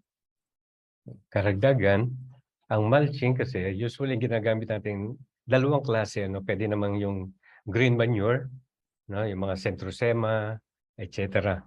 Kung green manure, inihahalo naman sa lupa yan and then madidecompose. Pero usually, pag gumamit tayo ng mga mulch, mga dried materials naman yan. Rice hull, yung rice straw, mga dried materials yan. Huwag nating hayaang pag nag-mulch tayo, doon pa magde-decompose. Kasi itong mga organic materials na to, pag nag-mulch tayo, tapos nilatag natin doon at doon pa na-decompose, yan, medyo may negative effect yan. Kasi while decomposing, may methane gas yan, mainit yan. So affected yung mga, lalo na yung mga young seedlings, yung root system. Kaya kung maraming advantages of using mulch, take care din, no? May precaution din tayo. Should be dried materials. At pag dried materials na, nasabi nga ni Ninya, it's not only preventing the germination of the weeds. Kino-cover din ng mulch, okay, yung soil surface para makapag-preserve din ng moisture. So nakakatipid din sa moisture. Then pag may mulch, and then maganda moisture, and then later madi-decompose yan into OM. So therefore, pinapasigla din natin yung mga beneficial microbes na nasa lupa. So mulching is one good way of controlling weeds and makes the plant healthy as well. Thank you very much po. Mukhang marami talagang naidudulot na magandang benepisyo ang pagmamulching. So sana magamit din ito ng ating mga magsasaka. And we have a question po from Alfie Alba. What will be the best herbicide for waterlogged areas in banana plantation po? Go ahead, Okay. Sir Hill. Yeah. Kayo na po sa banana plantation. Alam mo, pag waterlogged areas, hindi ako magre-recommend of using herbicide sa mga waterlogged areas. First, lalo na kung diuron. Ang diuron sa mga waterlogged areas, ang diuron should be absorbed by the clay soils. Pero dahil sa waterlogged, presence of water, ang diuron ay hindi yan by physicochemical properties, hindi yan basta nag-leach kasi absorb ng soil. Now, pag nag-leach yan, tapos na-absorb ng banana roots, malupit ang phytotoxicity niyan sa banana. Mataas yung harmful effect niya. Kaya I suggest, ayusin muna yung pantayin yung land preparation. Pantayin. Kung hindi kaya talagang mababa, gawin yung drainage canal. Kasi gumagawa naman ng drainage canal in between rows of banana.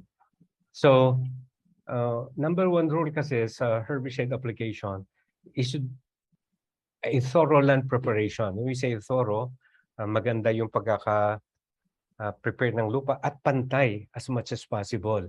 Yan yung malaking problema natin, particularly sa lowland rice, no?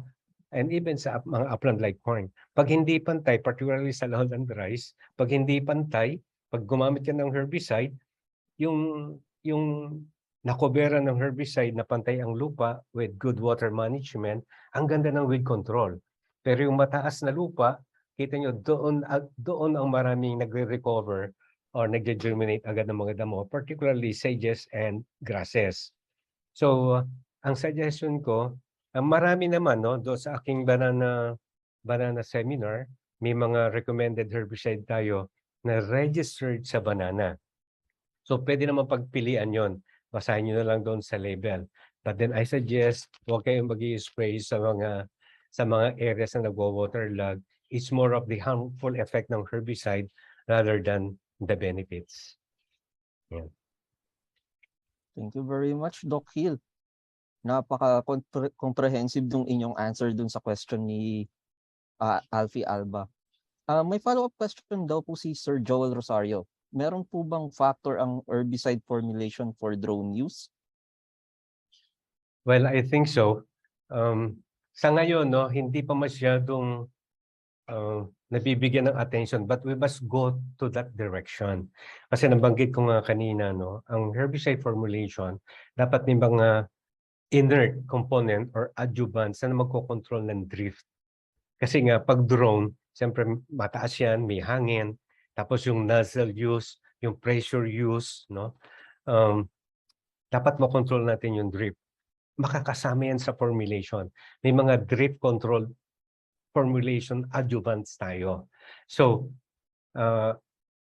if I may suggest, no, sa FDA, sa regulatory, no, na it taken for consideration or full good attention sa mga formulated products or formulated pesticide to be used in drone na kasama sa specs yung formulation. Sa ngayon, hindi eh. Kung ano yung registered, yun na rin yung gagamitin natin kung ano man yung formulation.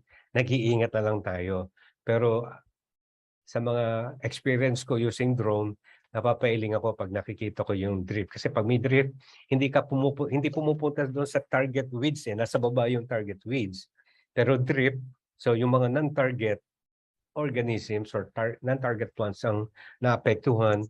And then, kung ang ginamit mo pa skin sensitizer or sa mata, delikado, marami. So, I think tama si Joel doon. Kasi si Joel, isa yan sa hinahanga kong registration manager ng company. Maraming ano si Joel, experience yan sa registration.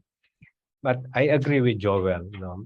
And direction must go to the formulation as well of the pesticides pag gagamitin sa drone. It's a good point, Joel. Thank you. Okay.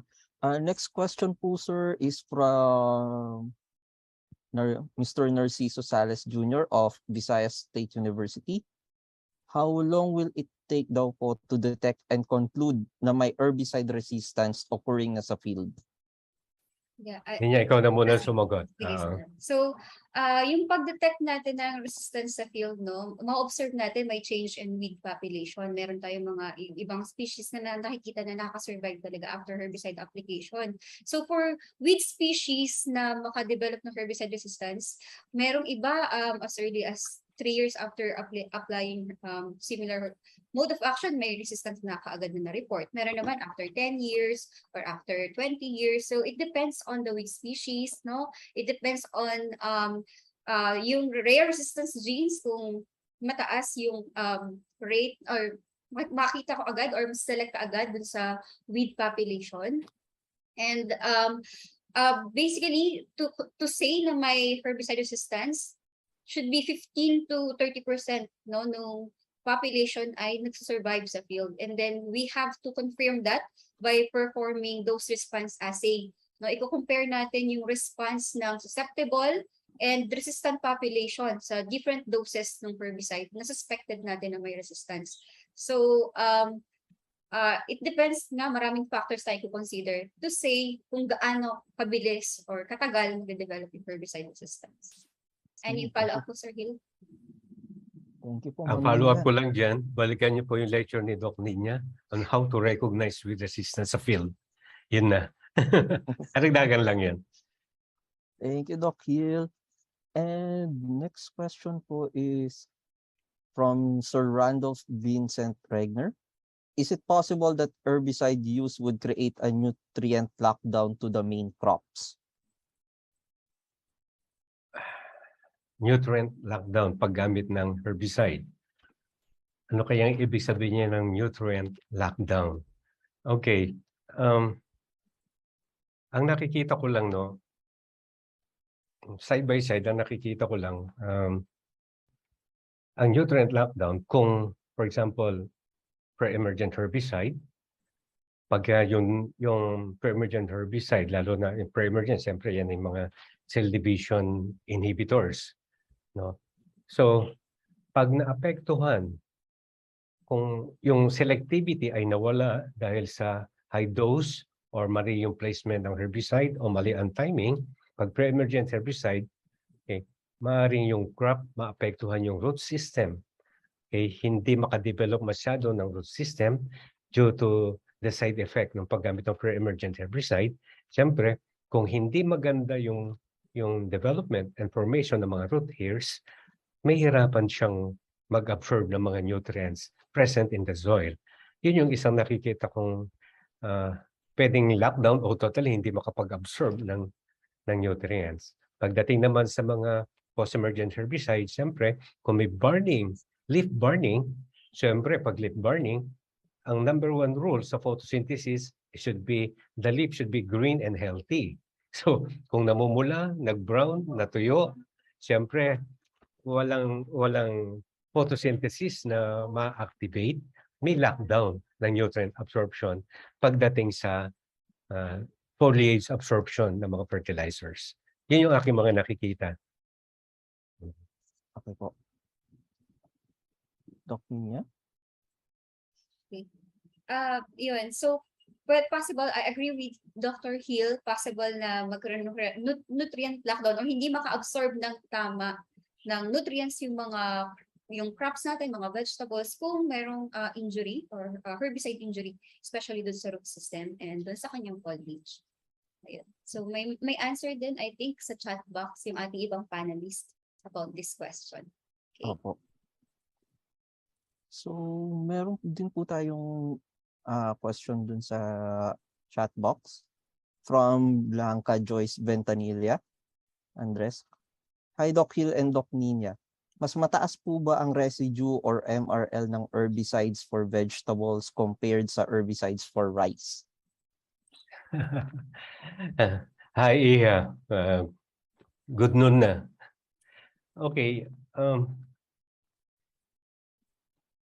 Alam mo, ito yung kasi lahat naman yan kaya na-registered sa specific crops, whether highland vegetable, lowland vegetables, or sa rice, dahil pumasa siya sa MRL. Ang problema natin, okay, yung misuse, yung misapplications. Hindi nag-follow ng label. Pangalawa, ito yung laging, how will I call it? Kasalanan natin sa PD 1144, gumagamit tayo ng mga herbicide, for example, hindi naman registered doon sa isang crop. Sabi, pag hindi registered, wala pinag-aralang residue doon.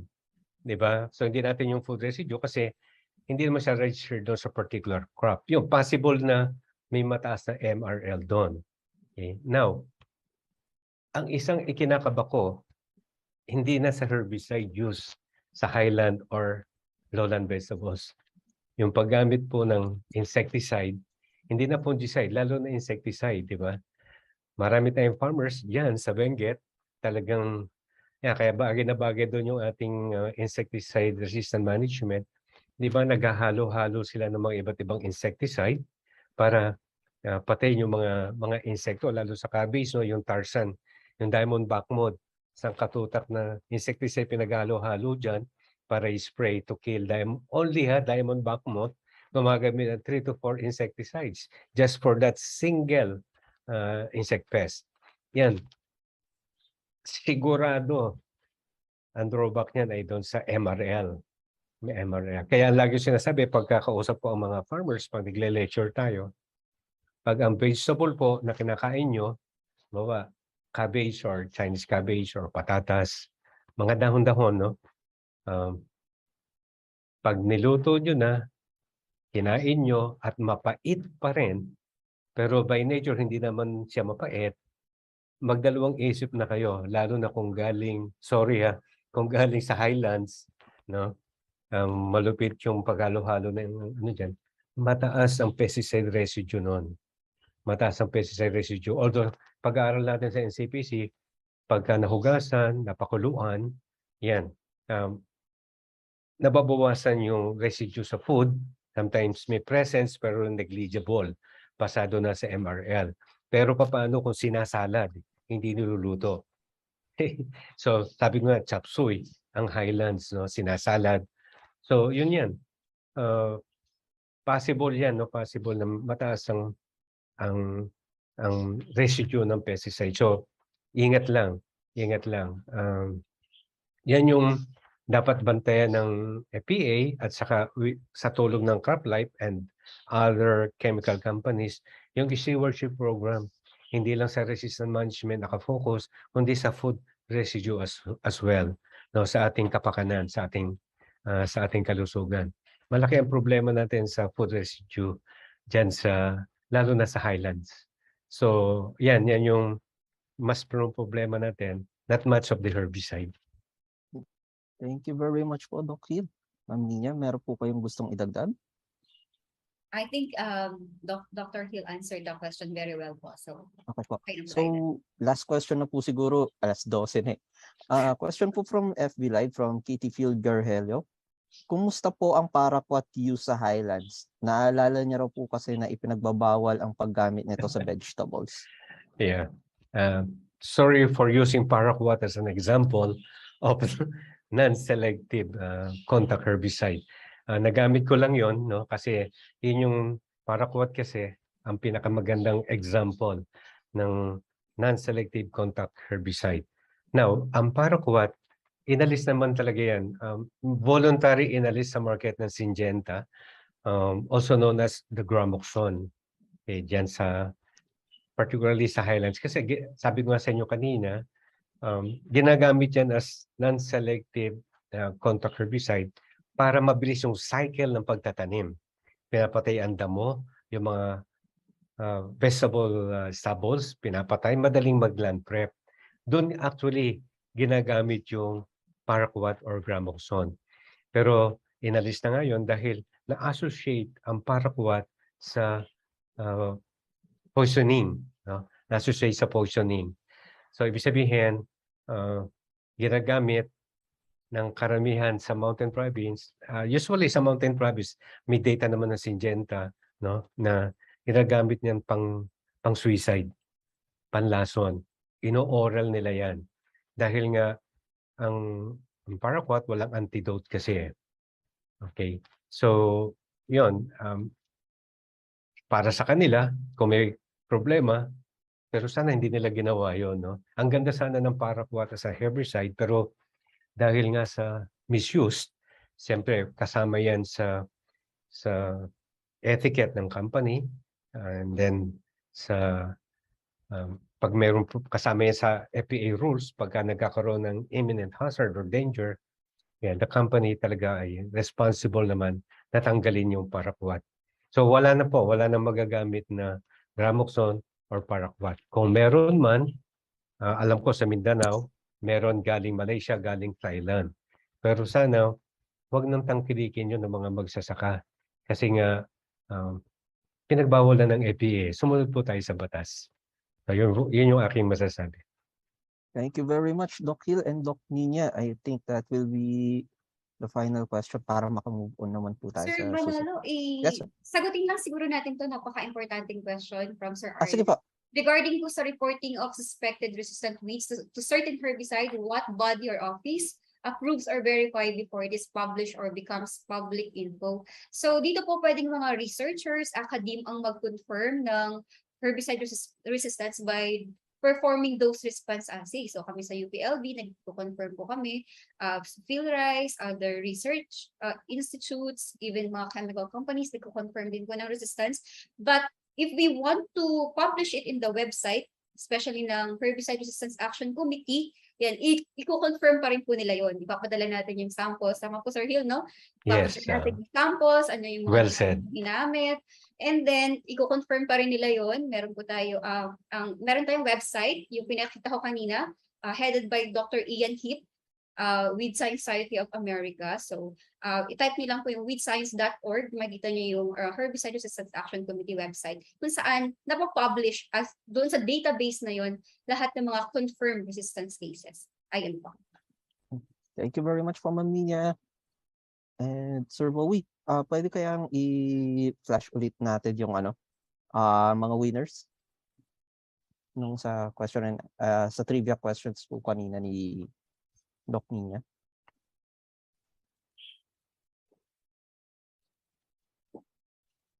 Okay. Sir Bowie?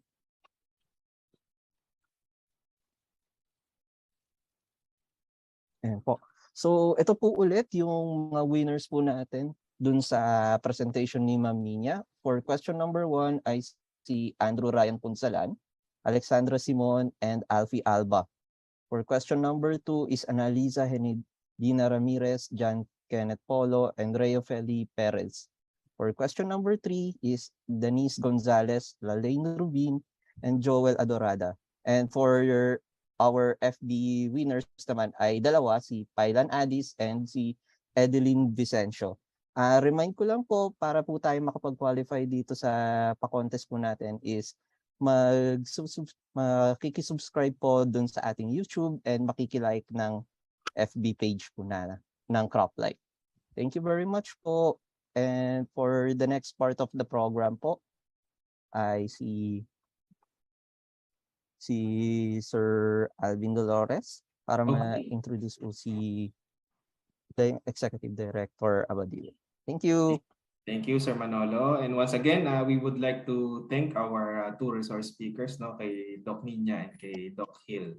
So marami kaming mga natutunan. So maraming salamat po. Yan. Sabi ni Ninya ganito. Your heart na sila. Yan. So hopefully, no, lahat ng nag-participate ay talagang nabusog, no, ng maraming karunungan. So yan, so we are nearing na sa closing ng ating event, ng ating webinar for this day. So for the closing remarks, I would like to call on the Director of the CropLife Philippines, ano? So Executive Director of CropLife Philippines, Mr. Ramon Abadilla. Sir Ramon. Hi, thank you, Alvin. Really appreciate the program that we have this morning. There's a lot of things that we could actually take away, no, from this session. First of all, I'd like to thank Director Eric Divinagracia for gracing our opening sessions, no. And just to let everyone know, Director Eric is now the OIC of FPA after Director Willie, no. Hopefully he can stay on for a longer period, no. We also have thank again Dr. Ninya, no, Dr. Hill muna, kasi he's been always our backup, and every time we need a speaker on weeds, he's been always coming through for us. We originally had a speaker set, no, but due to conflicts, the resource speaker could not attend. Thank you, Dr. Ninya, and I think we have a new resource speaker that we can count on with so much information and knowledge on weed science. There are some key takeaways that I was writing on my notes as I was listening. For Dr. Nina's presentation, the big item that I was looking at is the importance of vegetables, and yung una niyang he showed the number of hectareage and all those, no. I think if you look at it, we really have to have a good initiative. Mag-initiate tayo ng maraming vegetable planting in other regions as well. Kasi parang tatlo, apat lang yung region na namamayagpag doon eh. Tapos nung present naman ni Dr. Hill yung kanyang geographic coverage ng vegetables, makikita mo na parang sa Benguet na lang ang nakakaano ng mga highland veggies, no? So I think there's a lot of efforts there that needs to be addressed, no? Ang isang takeaway ko rin kay Dr. Ninya was the how fast weeds grow, no? Ang bilis, no? And the spread of seeds, no? Parang mas maigi sana kung yung weeds ma-convert natin into useful crops. Kasi napaka ano ng kanyang production. And hopefully I was gonna raise a question to Dr. Hill on how much weeds have already been converted to useful, but maybe that's for a subject that we could tackle later on, no, in the next session.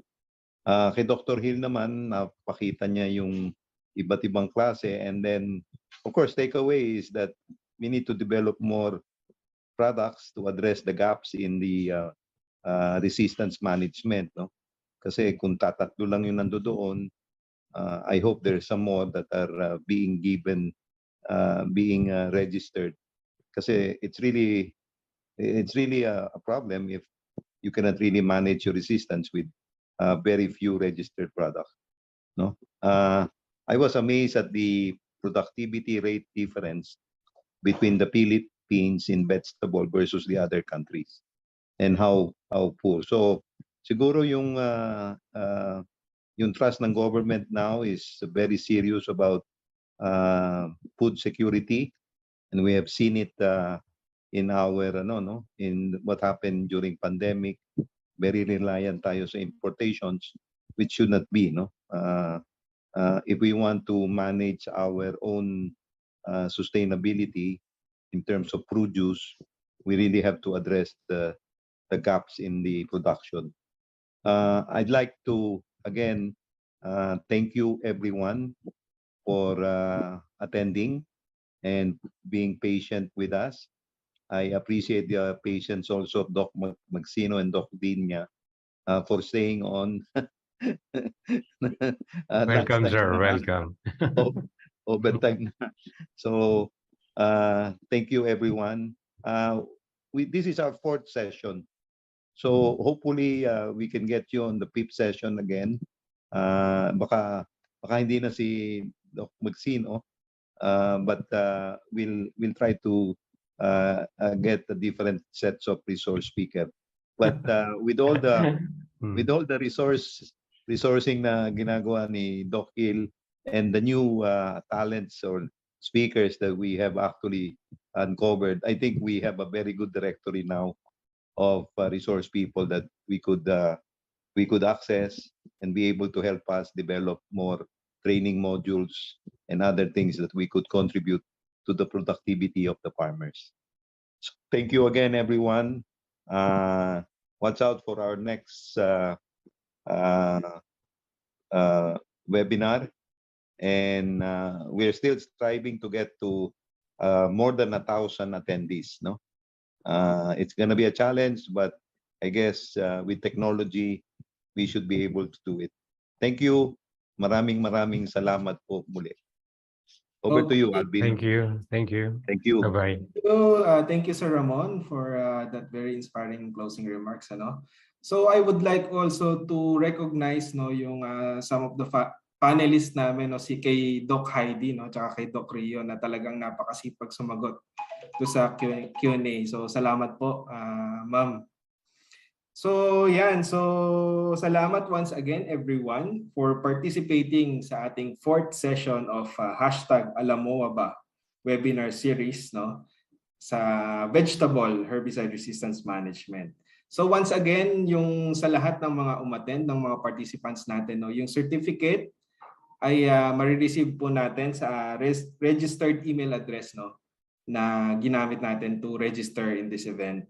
So intayin po natin na i-send yung mga e-certificates natin. And once again, kung gusto nyo pong balikan yung webinar na ito, so visit nyo lang po ang Crop Life channel sa YouTube, Crop Life Philippines, and sa Facebook na rin.